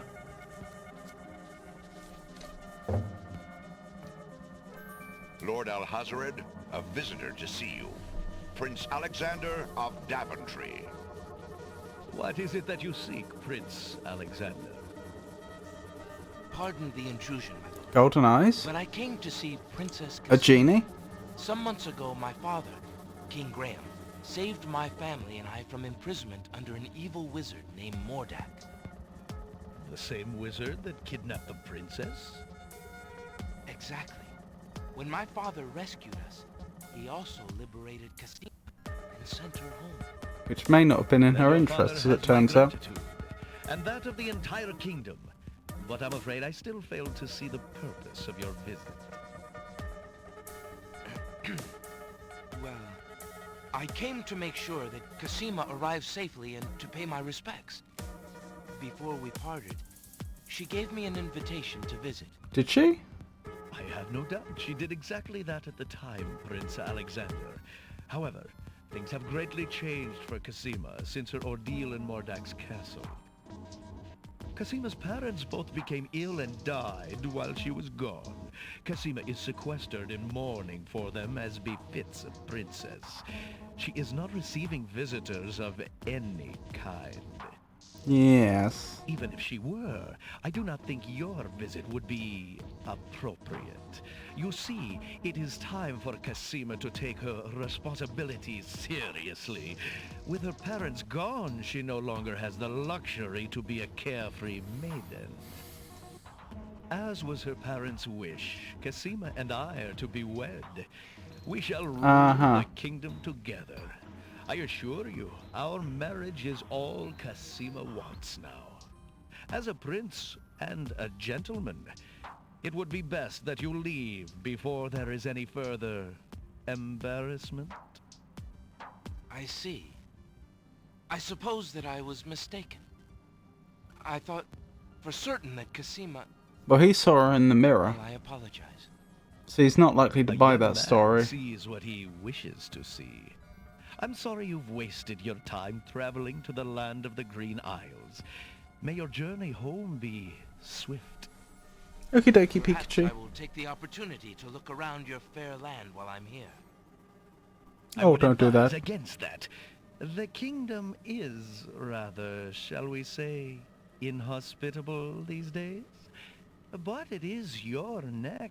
You may risk it if you please. Captain Saladin will escort you from the castle. Good day. This is so much more... the story is so much more interesting than in any of the other games. Vizier Al-Hazred, I trust you'll respect his wishes and not return. I have been instructed not to let you into the castle again. Good day, my lord. Captain Saladin whispers something to the guard dogs at the castle gate, and they nod with understanding.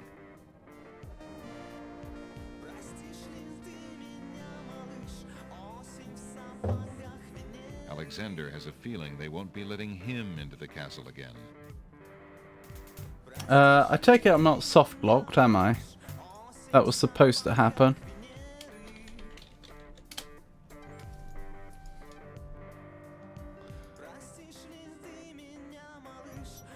Oh, so they won't let me into the castle, but they'll let me around it. No, you're not soft locked. Wonderful news. The narrow path ends abruptly at a pile of boulders. Okay. The side of the castle is one big blank wall. The side of the castle is one big blank... That's not so useful then. I was hoping we'd be able to find a way in or up. That way is blocked by heavy foliage. Throw a rock at the window? Hope she's there. Or a ring? Why would Alexander want to use that on the castle wall?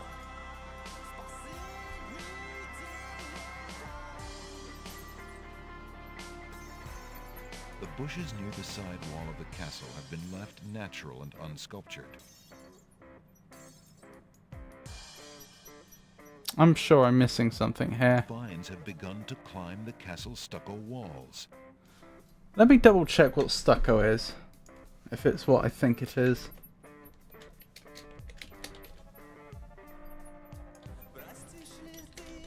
Frosty, what is stucco? As used in the term stucco wall. Oh, I should have used a question mark. Never mind, I'm sure Frosty will realise that's meant to be a question.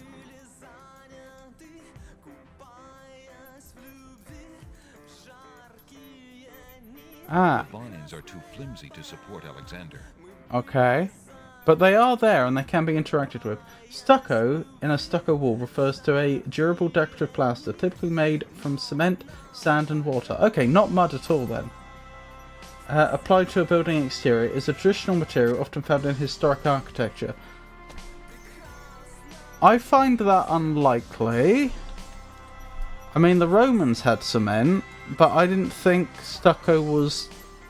Where is stucco from? Let's try that. Frosty. Where does stucco come from? Historically. No, where was stucco used historically?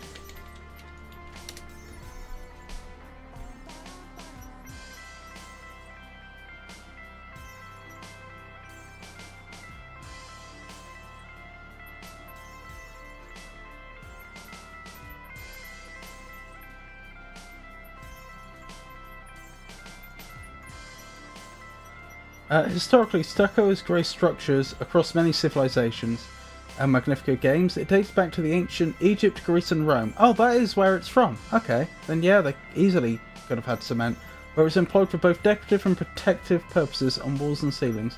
Later it became prominent in Renaissance Italy, particularly for intricate interior and exterior ornamentation, and its popularity spread across Europe, remaining a favoured material for centuries, even in grander British architecture. Oh! I was completely wrong about it then.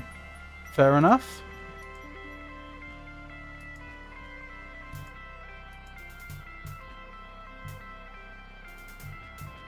So it is essentially cement then. I mean, I know they said it was cement mixed with sand and water, but that is cement, isn't it?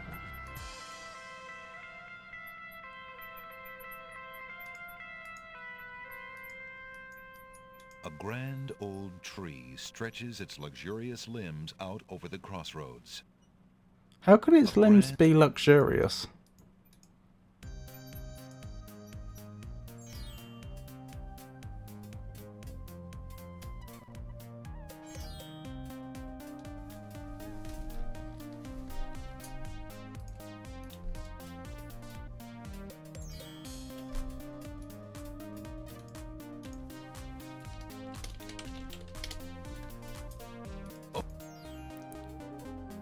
I skipped that accidentally. I think he said old lamps for new. Good day, peddler. Good day, sir. If you would like to get one of my fine new lamps, I'll need an old lamp in trade. Isn't it a rather bad business? Taking old lamps and giving new lamps in exchange? There's always a chance that I'll find a genie. If I had a genie, I'd be richer than a king. Besides, there's always a roaring business in antique luminaries. So he's thinking of himself then. He's not doing it as a favour to other people. Oh. Yeah, and then there was the whole thing that they found it hilarious in the story that the genie lamp had passed through so many hands before someone realised what it was, which again... Surely that humour there is coming... Surely the humour there... Surely the humour there is coming from the fact that they didn't benefit from it. A sort of schadenfreude, but... I don't know, this just doesn't strike me as a naive culture with no sense of evil. It just seems... a very typical form of selfishness.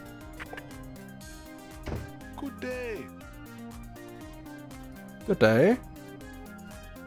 Good day, merchant. What can you tell me about the land of the Green Isles? I can tell you she is in a dark time. Without the ferry, communication between the islands has ground to a halt, and so nearly has my business. Why the long ages of peace have ended, and why the crown has not done something about it is beyond me. But then, I am a shopkeeper, not a politician, and can only hope for better days. How bide you, good merchant? Quite well, though a purchase would not hurt me any. Alexander takes a closer look at the items on the counter. I see you have noticed my mechanical nightingale. She is made of plain tin, but she sings the sweetest song you can imagine, barely distinguishable from the real thing. I'm going to write this down, what items he has.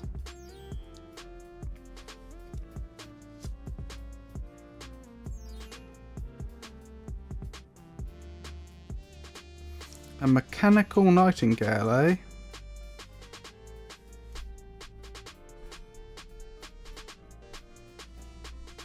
Is that a flute?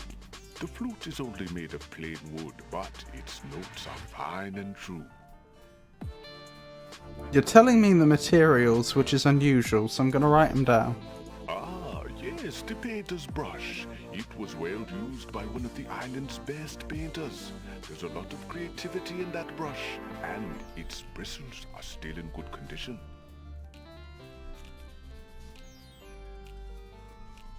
What do you mean by there's a lot of creativity in the brush? How does that make sense? Have you an interest in tinder boxes? This one is only slightly battered. It holds a good supply of flint, a sturdy striking pan, and even a candle in case you find yourself with naught else to hold the flame.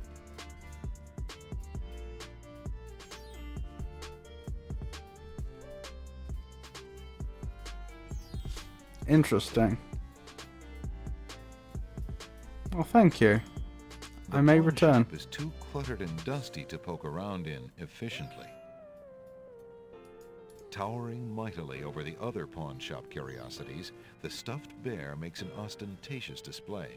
It is very impressive, I have to say.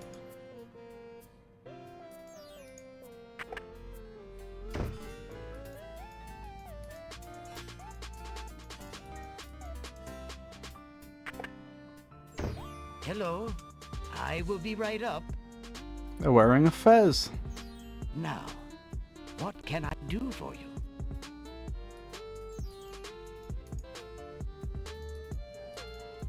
Good day, sir. I'm a stranger in this land. What can you tell me about the land of the Green Isles? That is quite a question, young man. Who are you? And what would you have me tell you? My name is Alexander. I know I'm on the Isle of the Crown, but I'd like to know whatever you can tell me about this island, and if there are other islands nearby. Would this dialogue been different if I hadn't been to the palace first? Anxious is the man who knows not the customs of the land beneath his feet. This island is called the Isle of the Crown, because the royal family's castle is here. Besides the castle, we also have this village, and the docks over to the west. There are at least 3 other islands. At least. The Isle of the Sacred Mountain, the Isle of the Beast, and the Isle of Wonder. At least 3? Does no one know for certain? This is no ordinary land, Alexander.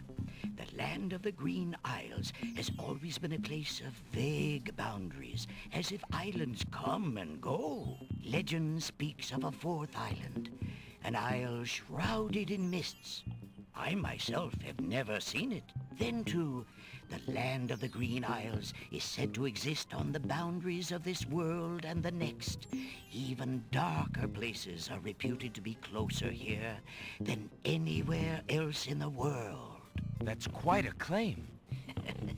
Claim, yes, but probably just local superstition. So you're not local? We who live here on the Isle of the Crown, at least, sleep well enough at night. Those first 3 islands you mentioned, how might I learn more about them? Ideally, a young man seeking such knowledge would travel to their shores and learn about them firsthand. Meeting the leaders of each place would be helpful, naturally. Unfortunately, the ferry no longer runs between the islands. There has been much political unrest, and it has been too dangerous to travel for years. Perhaps the ferryman can tell you more. He has little enough to do these days, and if you haven't been there already, you might seek an audience at the castle. Thank you kindly, merchant, for all your good advice. Ah, but advice is free, Alexander. Making use of it costs much more. Interesting. Look at the beautiful framing they've done here. The way they've actually put the virtual camera, the sort of pretend camera from which we see the scene on the bookshelf, and we've got the books framing it. Good day, sir. The mysterious old man just ignores Alexander. Good day, sir. The old man would not be interested in anything that Alexander might show him. For some inexplicable reason, Alexander feels compelled to avoid this hooded old man. I wonder why.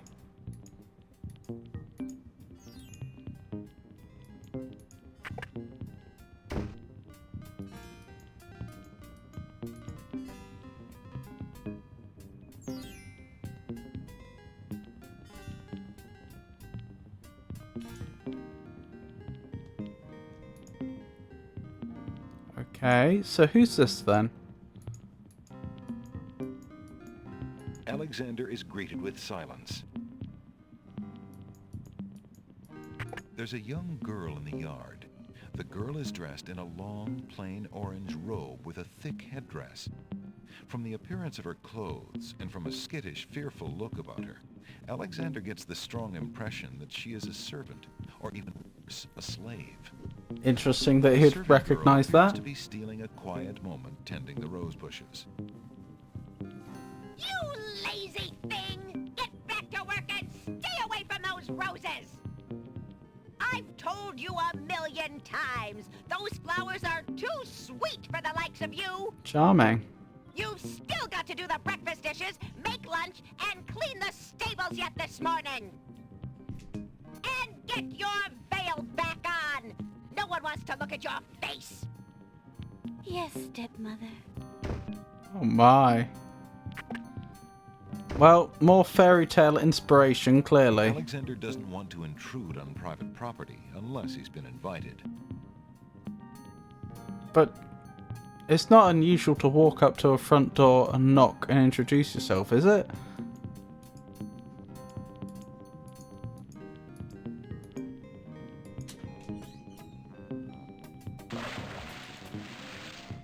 Is that the... Hey, stranger, come join me. The water is wonderful, and I can show you the way to the next island. Somehow I doubt that, but okay. Considering the poor condition of the shore, it looks like the easiest way to get into the water is just to jump off the pier. How do we get back up then? The powerful currents grab Alexander. Struggle as he might, he feels himself being pulled out to sea. Oh. Not a very good swimmer, are you? Help me! Sorry, I think not. Excuse me? As his head What? submerges for the third time, Alexander finds himself pondering the wisdom of going out on a limb for a stranger.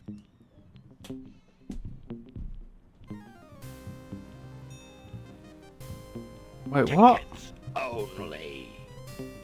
Next. Alexander couldn't handle those currents. That boy must be an unbelievably strong swimmer. So he just let me die? And now I'm in the underworld. Old lamp.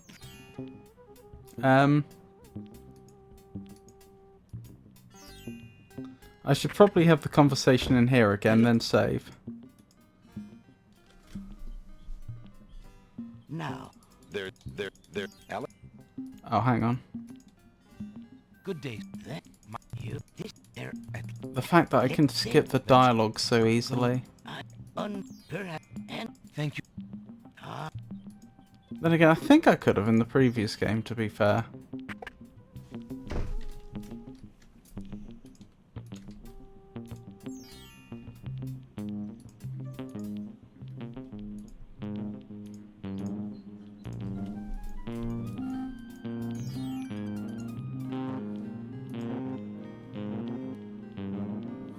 And then we wait here for this bit to go past.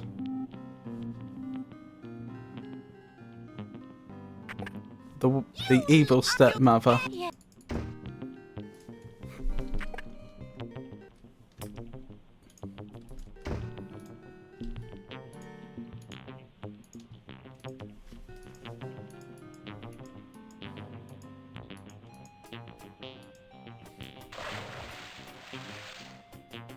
Hey, stranger, come join me. The The water is wonderful, and I can show you the way to the next island. Good day. I'm Alexander. What are you doing in the sea? What does it look like I'm doing? I'm swimming. I mean, come join me. The water's wonderful. I can show you the way to the next island. Why are you repeating that? Come join me if you're brave enough.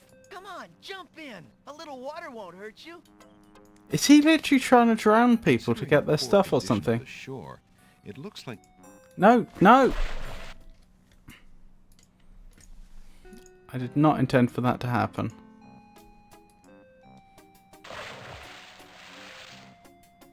Hey,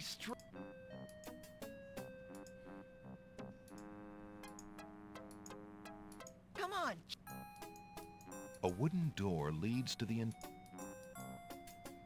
Alexander feels his pockets carefully to make sure he hasn't lost anything. What are you waiting for? I said I'd show you how to get to the next island, didn't I? What would Alexander do with that huge sheet of canvas? I was more thinking open the door. Does not... The boat does not reply. That's strange. The young boy in the water just disappeared. Oh well, perhaps he just dove under the water. Oh, it was a genie in the palace. And now what's his face? The vizier, Alhazred, is trying to kill me. Okay, this makes a lot more sense.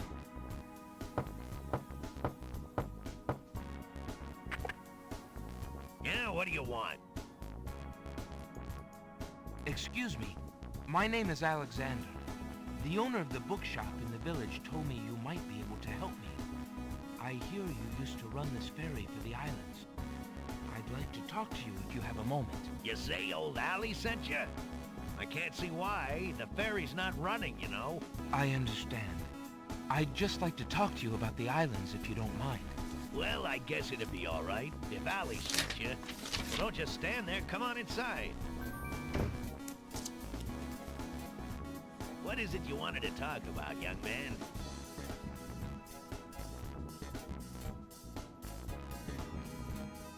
How do I select a topic? I'm a visitor to these islands. I'd like to learn what I can about the area. So you said outside. What is it you want to know?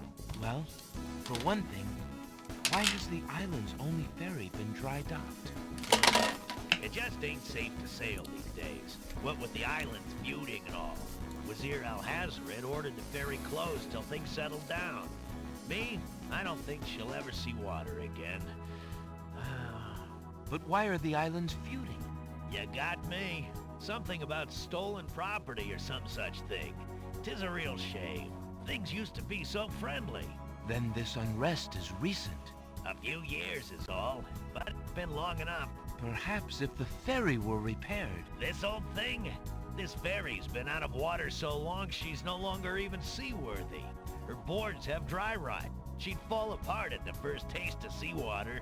But there must be some way to get off this island. There's only one other way to travel that I know of.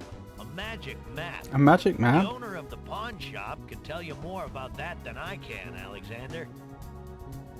That's very interesting. Stucco? I have it on my ceiling. Do you? There's a rabbit's foot on the table. It seems the ferryman is counting on a little luck.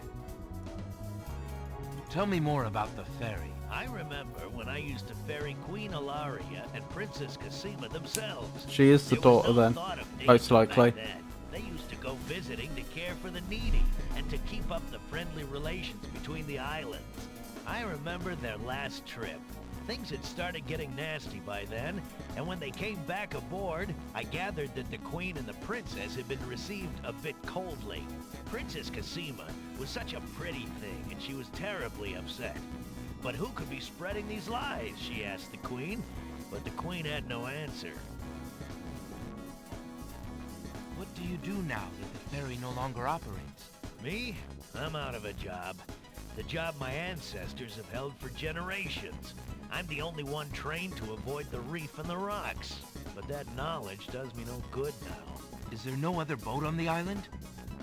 One that might be more seaworthy? Boats don't last long on these shoals, as you may have found out if you got here by ship. You can be quite sure that this old ferry is, or was, the only craft on the island. There's my wreck. Tell me more about Princess Cassima. Ah, such a beautiful child, and so pure of heart. Why, a contrary thought has never crossed her mind. Her mother was the same. The king and queen, they served the islands, not the other way around. Always thinking about the people. That's good. They are sorely missed. What else can you tell me about the land? Let's see. The Isle of Wonder's a lovely spot. A bit crazy, mind you. Gotta have a good sense of humor to enjoy a tour there. What else can you tell me about the land? The Isle of the Beast is pretty, but unfortunately, you can't get very far onto the island. What else can you tell me about the land? The inhabitants of the Isle of the Sacred Mountain are the most gorgeous creatures you'll ever see. If you ever get to see them, that is.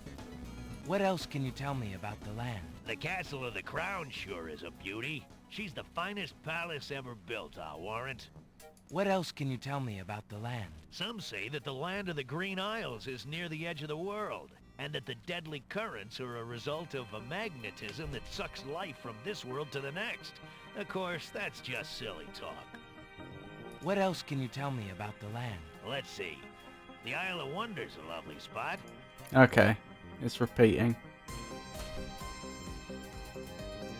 I see you have a rabbit's foot.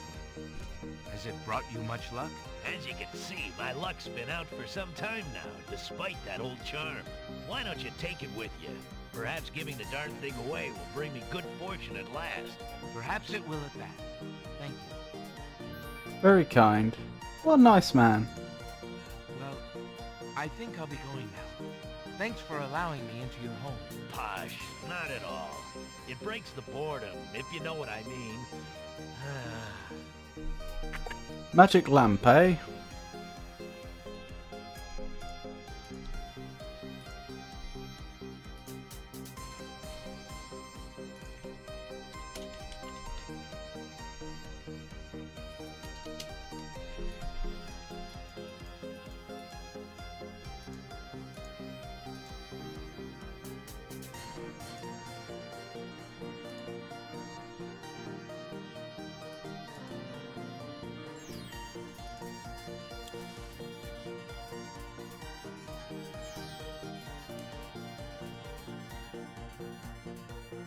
This, I think, is the first game where there's been no sign of a grid at all.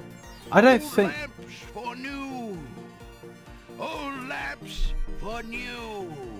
I don't think anywhere we've been so far has shown any sign of being mapped out on a grid. It's all just... It's like... Good day again. How may I help you? It's like other point-and-click adventure games I know, where just each location is connected in what's essentially a graph, and you know, you navigate by just understanding how everything's logically connected. Good day, sir. Is there anything you can tell me about the land of the Green Isles? I'm sorry, but I have no time for idle conversation. I'm too worried about the princess. Interesting. I like his voice. Excuse me again, sir. You mentioned the princess. I told you I'm not interested in talking to strangers. Excuse me again, sir. You mentioned the princess. I told you I'm not interested in talking to strangers. I'm not interested in talking to strangers. I can't quite do it. I like the voice though. Can I give you tips specifically about things that aren't actual softlogs to prevent you from getting the best ending? Yes. How fare you, merchant? I have been reading too much love poetry lately. It is rather depressing to an old bachelor like me. Poor guy. Strangers. Wait, can I see your inventory quick?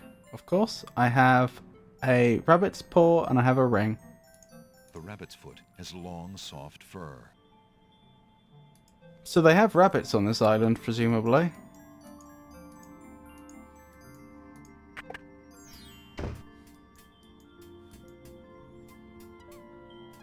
You'll want to befriend that guy before it gets too late. Good day again. How may I help you? Too long and he won't appear. Can I interest you in this? No, thank you. Please let me read in peace, stranger. Determined to learn more about the strange man's relationship with the princess, Alexander shows the man his insignia ring. Can't you introduce Formally yourself? Introduces himself. I'm sorry to insist, but my name is Alexander of Daventry, and... I appreciate the offer of the ring, Alexander, but I'm afraid I've already spoken. Daventry? Where have I heard of Daventry? Flying flit mice. You must be Prince Alexander. Cosima told me about you when she arrived home. How came you here? Why, by a ship, now wrecked upon the sand. But you know Cosima? She truly spoke of me? Yes, I saw her briefly when she first returned home. She mentioned a prince to me, the Prince Alexander of Daventry. I'm afraid that was before she was told about her parents' You deaths. thought you were proposing. You see, she arrived home a few weeks too late. The king and queen thought they'd never see her again. It is said they died of heartbreak. I'm afraid she's blamed herself. What a terrible homecoming. If we had only known. Terrible indeed, poor thing. Everyone in the kingdom seems to despair with her these days. The streets are silent. Where is she now? The princess is sequestered in mourning. It's a rather dated tradition, and not required, but the Wazir says she insisted out of respect. I see. You've yet to say who you are, and how you know the princess. I? Oh, pardon me. My name is Charlo. I am clown to the royal court, and have been since the marriage of Cosima's parents, King Caliphon and Queen Hilaria. Oh, those were the happy days. The pair of them were so full of joy and life, so in love. And Cosima's birth. It would be hard to explain how long they had waited, how they had hoped for a child. I mean, she was such a charming little thing, smart as a whip, kind and sweet. Oh, she means everything to this kingdom, Alexander, and to me. I'm so terribly worried about it. About her grief over her parents, you mean? Well, the truth is, I do not trust the Wazir or his plans for Cosima. They've tried to lip sync with the audio. Court clown, his clown. But it was more to keep my ear to the ground than out of loyalty. I wish I knew what the princess thinks these days. If only I could find Sing Sing, Cosima's pet nightingale. I might be able to send the princess a message. As it is, I must wait for the end of her seclusion. Now I'm afraid I must hurry back to the castle. I'll try to return to the bookshop again later. Thank you for speaking with me, Jallo. I hope we meet again soon.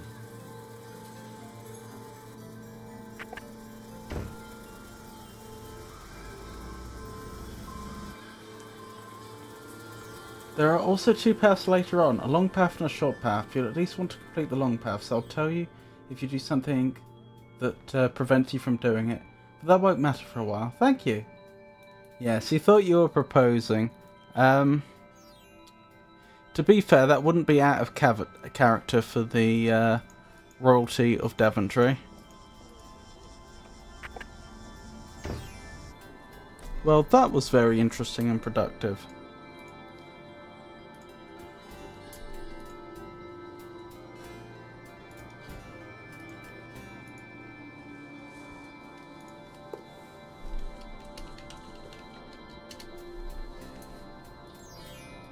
The voice acting is also much better in this game.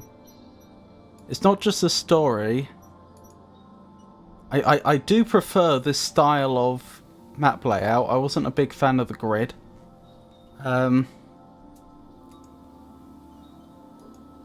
ocean is not as calm as it appears. Underwater currents tug at Alexander's legs. That's not good. The remains of Alexander's sailing ship lie dashed upon the distant shore.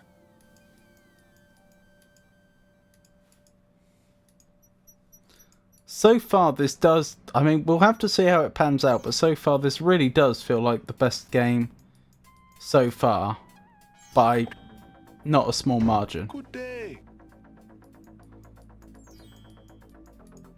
Good day, sir. The old man just glares at Alexander and does not reply. Look, the golden eye. That's the genie. I'm writing that in my notes.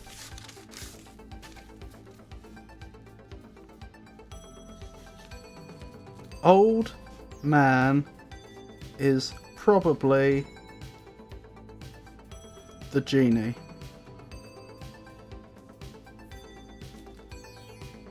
The genie will impersonate people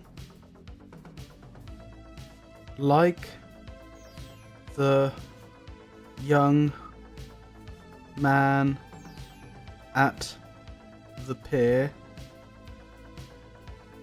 in order to get Alexander killed. I want to be careful what conversations I have in his presence. Then again, I don't know if he can just hear me all the time anyway. He is a genie.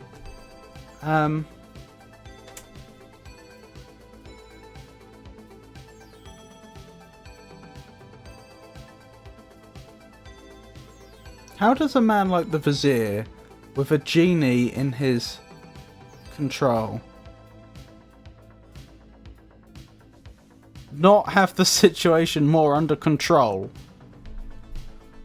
Like, I don't understand. If he has a genie, why is he not already married?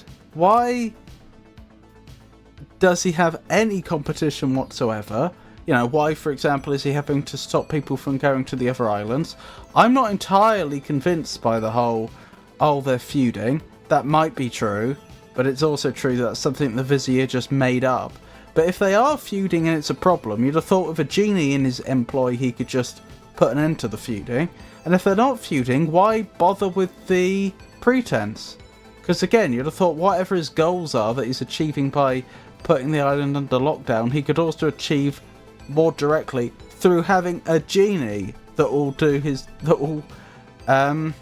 obey his instructions. And why hasn't he just gotten rid of Alexander? I mean, yeah, it's really creative to have the genie to impersonate people that don't exist, but Alexander doesn't know don't exist, to get him killed. But equally, why can't he just do what Malin, was that his name, did, and just transport the troublesome person off to the middle of nowhere, where they can't get back? Excuse me, merchant, but the ferryman mentioned that you might have a magic map of the land of the Green Isles. Why, as a matter of fact, I do. I keep it under the counter. It's been gathering dust so long that I nearly forgot about it. It was quite a few years ago, you see. The estate of a wealthy wizard fell into my hands when he died.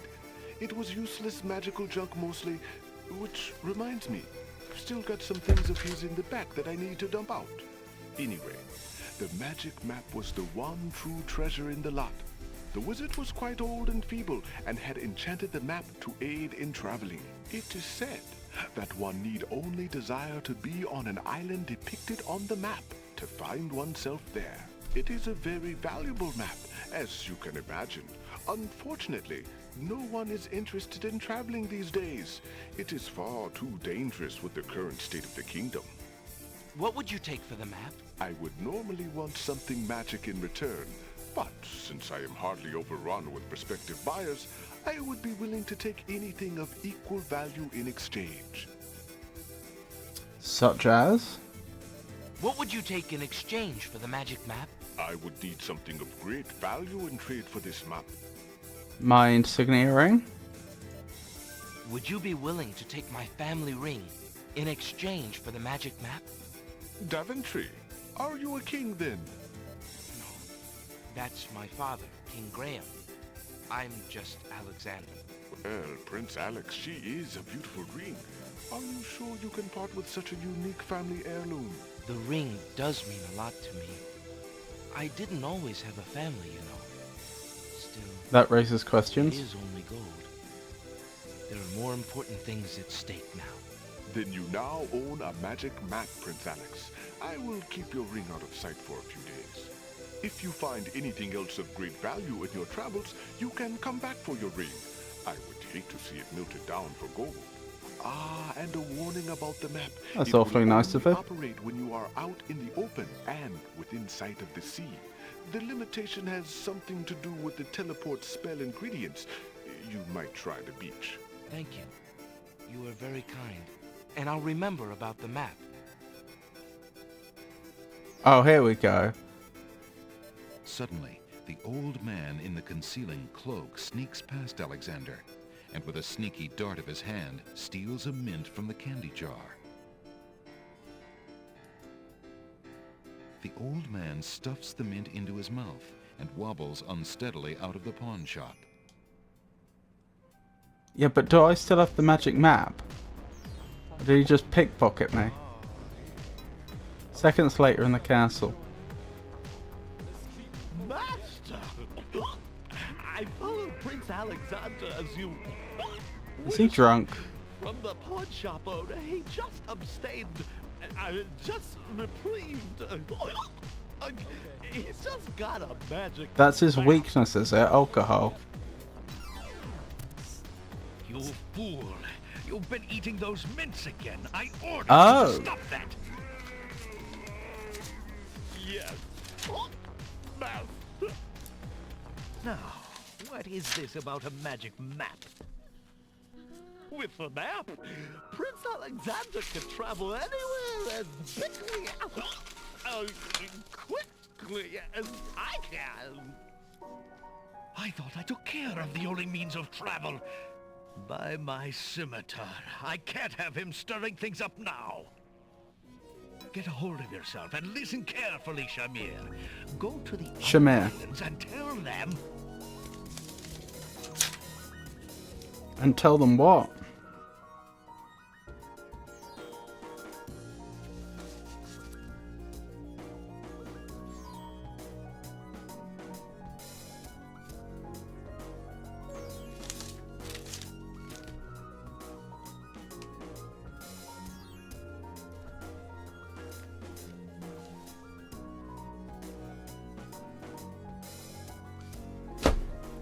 So it's not alcohol then. I was gonna say, because I had that whole little monologue earlier about how could you possibly have a genie in your employ, and yet you not be more in control of the situation. But how, oh, the man that used to be over there's gone. The old lamps for new lamps. Yeah, I made that whole monologue earlier. But we were also told about how all genies have a weakness, and how frustrating would it be if, to keep your genie happy and willing to work for you, you had to at all times keep them fantastically drunk.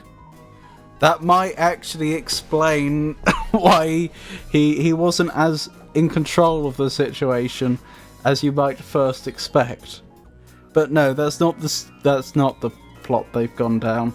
Apparently mints just make the genie drunk.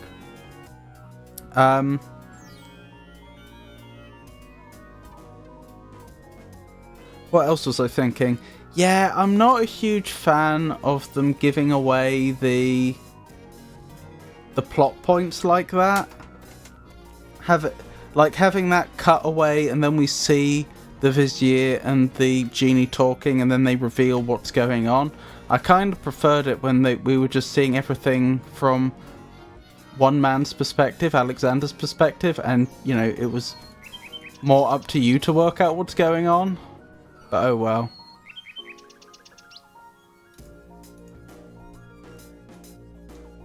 Magic map time. Alexander pulls out his magic map. Isle of the Beasts, Isle of the Crown, Isle of Wonder, Isle of the Sacred Mountain. Shall we go to Isle of Wonder next? Actually, why don't I let you decide? Where would people like to see me go?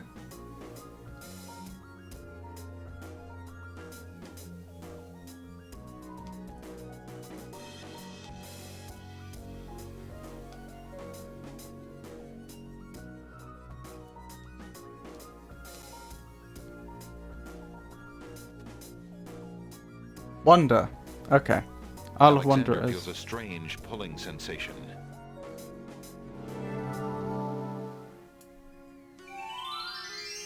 Blimey. Are there lots of little Lilliputians sleeping over there? Is that what I'm looking at? What's in the water? A string of letters floats in the water. The letters spell out, "Where are you going?" Alexander's heard of alphabet soup, but this is ridiculous.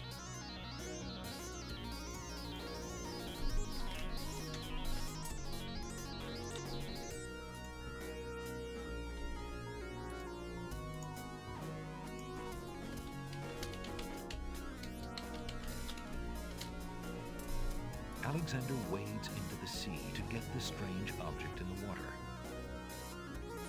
The ocean currents tug at Alexander's legs. That object is just a bit out of reach.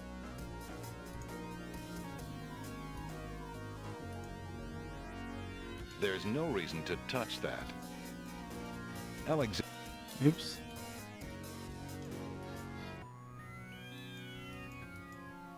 One of the oysters is sitting up in bed and doesn't look very happy.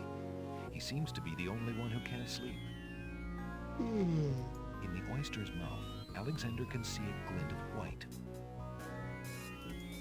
Why aren't you asleep like the other oysters? Oh, I'm so weary, but I can't sleep. I have a terrible ache in my mouth. Why don't you let me see if I can help? No way! No one's looking in my mouth. I hate dentists. Why don't you let me see? No! What's wrong with your mouth? No offense, but it hurts too much to talk. Why don't you let me see if I... No! Well, I got nothing. The voices may be a tad quiet. I'm on max volume with decent speakers and I can't hear the narrator. I can hear the others, but it's a bit quiet. Oh. Really? That's surprising.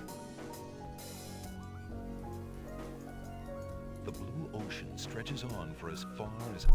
Alright, I'll turn it up a bit.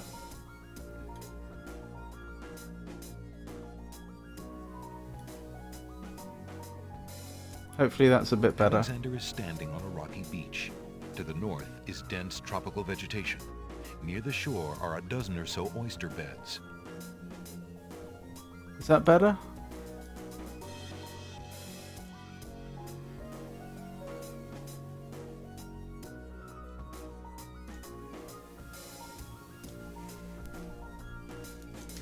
Or should I turn it up a bit more? Oh, can I grab that now? Alexander picks up the object floating in the water. It appears to be a string of letters. They say, "Where are you going?" Alexander decides to keep the odd sentence, even though it is incomplete. I can turn it up more if you like. I mean, if you recall, the game nearly deafened us earlier, which is why I turned it down so much. How about this? One of the oysters is sitting up in bed and doesn't look very happy. He seems to be the only one who can't sleep. In the oyster's mouth, Alexander can see a glint of white.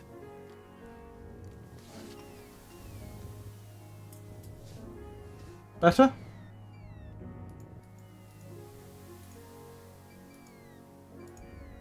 That won't do anything for the little oyster. It's a bit quiet, but I don't want to hurt your ears. Are the relative levels okay? So, like, you should be able to hear the music and then the game over that and then my voice over that. Alexander hears someone coming.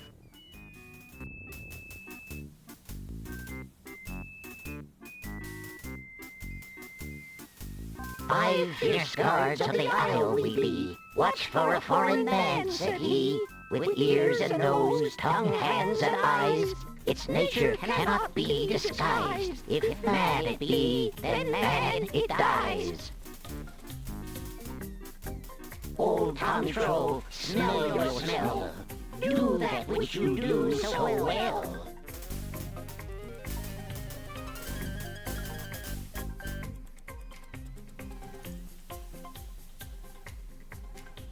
Uh-oh. The narrator specifically is quieter than the other characters. The others are plenty loud. Alert, my brothers, as we feared. A man has landed here. A man, so Sarah knows. Into the waiting sea he goes. Wait, what? Hang on a minute, gentlemen. Let's discuss this.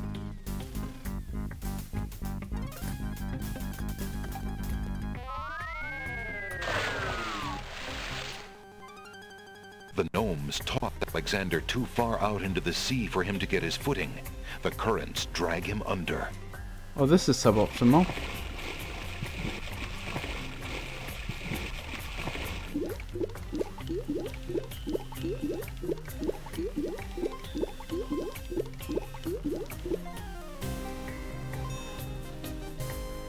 Tickets only. Next. Guess those gnomes couldn't reach a consensus. Apologies. I think it is starting to sound like too loud compared to everything else. So I'm going to turn it a bit down again, but not as far as it was to begin with. Hopefully this is a happy medium.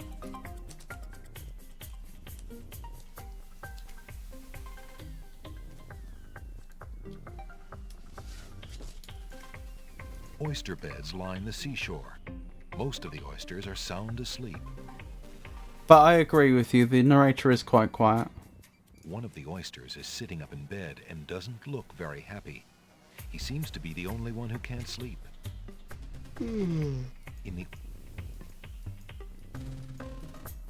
Why aren't you asleep like the other oysters? Oh, I'm so weary, but I can't sleep. I have a terrible ache in my mouth. Why don't you let me see if I can help? No way! No one's looking in my mouth. I hate dentists. Alexander picks up the object floating in the water. It appears to be a string of letters. They say, "Where are you going?" Alexander decides to keep the odd sentence, even though it is incomplete. Right, so will I always be caught by those gnomes if I try and leave?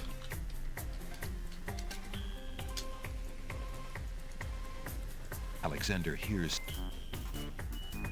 Yes. That's okay. That just means that this isn't the next location. I need to use the map again. Alexander pulls out his magic map. Until I can find a way to disguise my smell. Where do you want to go? The Isle of the Sacred Mountain or the Isle of the Beast?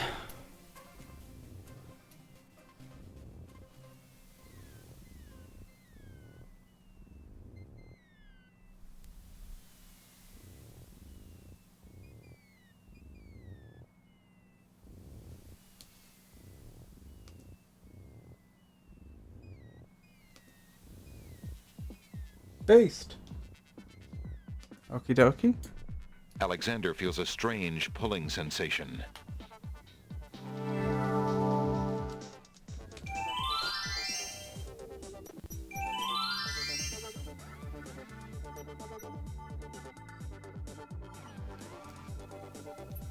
Okay.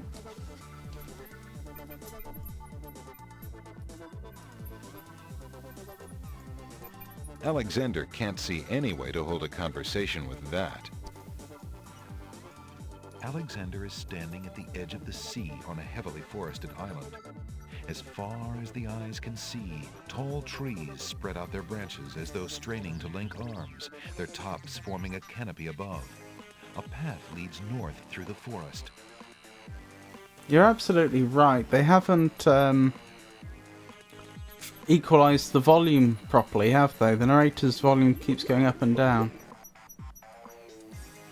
Nearby, the stump of a fallen tree still spreads its roots to the sea. The sea? So salt water? That is odd. If the tree stump is hiding anything, it's only local fauna. There's no need to disturb some creature's nest. Okay, if you're so sure without looking. Alexander is greeted with silence. I can't speak to animals anymore, can I? The denseness of the forest makes it inadvisable to stray from the path. The magic dough we had in our ears that let us at least understand animals, he must have removed some time ago. Alexander, not being an expert on poisonous mushrooms, decides not to take a chance on tasting the local variety. Picking them does not necessarily mean putting them in your mouth.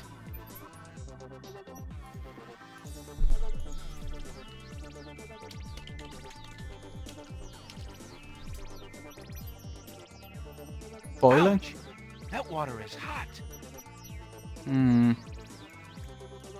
I don't fancy our chances of getting through here either.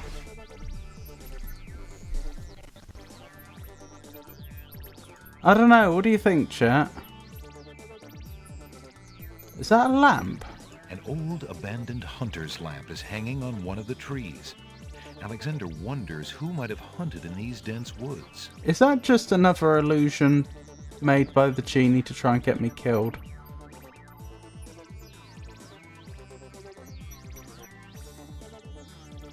How has this been boiling so long without evaporating?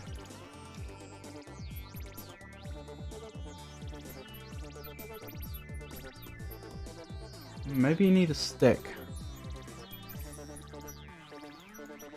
Alexander is traveling on a path through a dense forest. The woods on either side of the path are teeming with It's a hot wildlife. spring? Blocking Might his be a hot progress spring. north is a pond that boils with a magical intensity. A magical intensity. Maybe it's a magical hot spring. Somehow I get the feeling the genie is responsible for this. Alexander is standing. The denseness of the forest. Strangely, I don't see any sticks here that I could grab.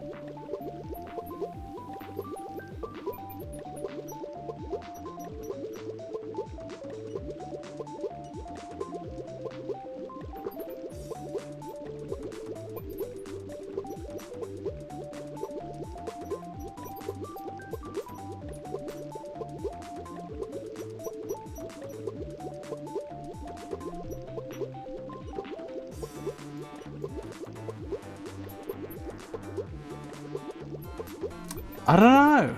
I got nothing. We could try the final island. I mean, I feel like I'm at this... With 2 islands, with my not being able to make progress on 2 islands, though, at this point, I'm starting to feel like the problem's me. Alexander pulls out his magic map. Alexander feels a strange pulling sensation.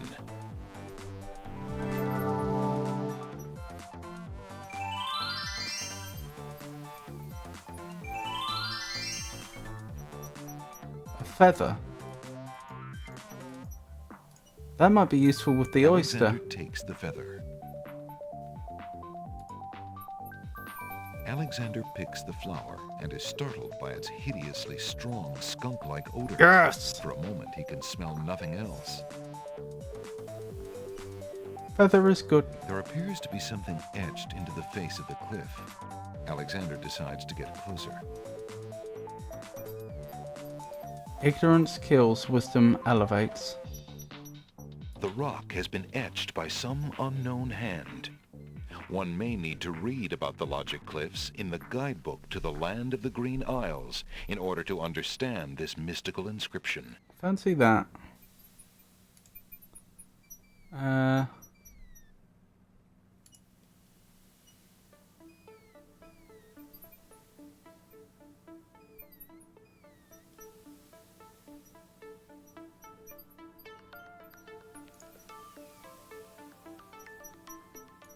Where did that other copy of the manual I found go? Oh, there it is.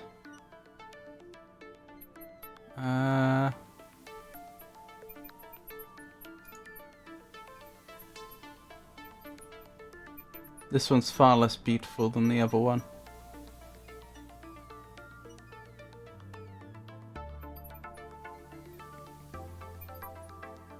Where was the section on logic cliffs?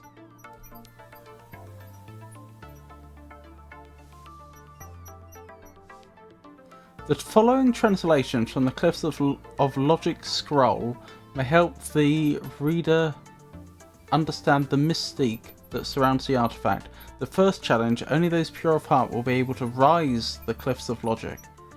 The third challenge, the stones of stealth are associated with this riddle. 4 men standing in a row, third from left, and down you go. The rest in order move you on. The youngest, the eldest, and the second son. The fifth challenge, only those of the highest order may ascend the Cliffs of Logic. Well, what do we think? Has that helped? Has that illuminated the situation? Rock has been etched.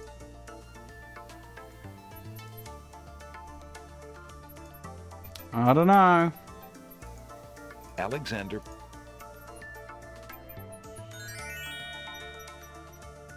feels...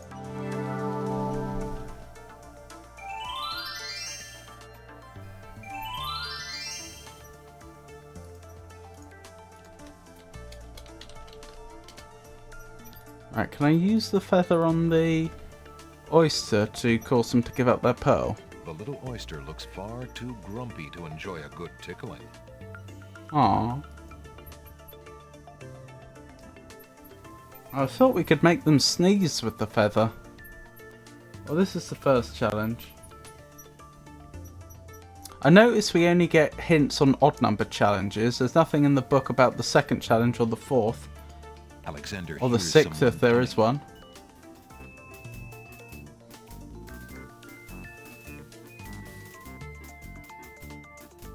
Five fierce guards of the isle we be. Watch for a foreign man, said he, with ears and nose, tongue, hands, and eyes. Its nature cannot be disguised. If mad it be, then mad it dies. Each of them has one of the, like, the organs to do with sense that have been exaggerated. Nose, eyes, mouth. Alexander holds the flower of stench out to the gnome with the jumbo nose. Ears. Tub-tro I The other one must be that's touch. all I'll be. Hands. My nose knows all on land and sea. A flower of stench has washed ashore. A flower 'tis all, and nothing more. Listen, hark you, Grovenor. Do your duty as you swore. With your ears, please tell us more. Oh no. I don't have an item to do with the ears. Alexander holds the item out for the gnome with the immense ears. My ears can hear nothing so clear as the sound of a man standing here. A man, so say our ears. We shall send him to his beer. Oh my goodness.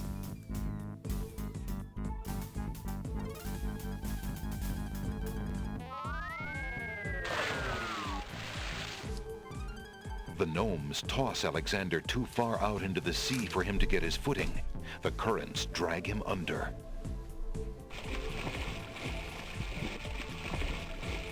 Well, now we know, I guess.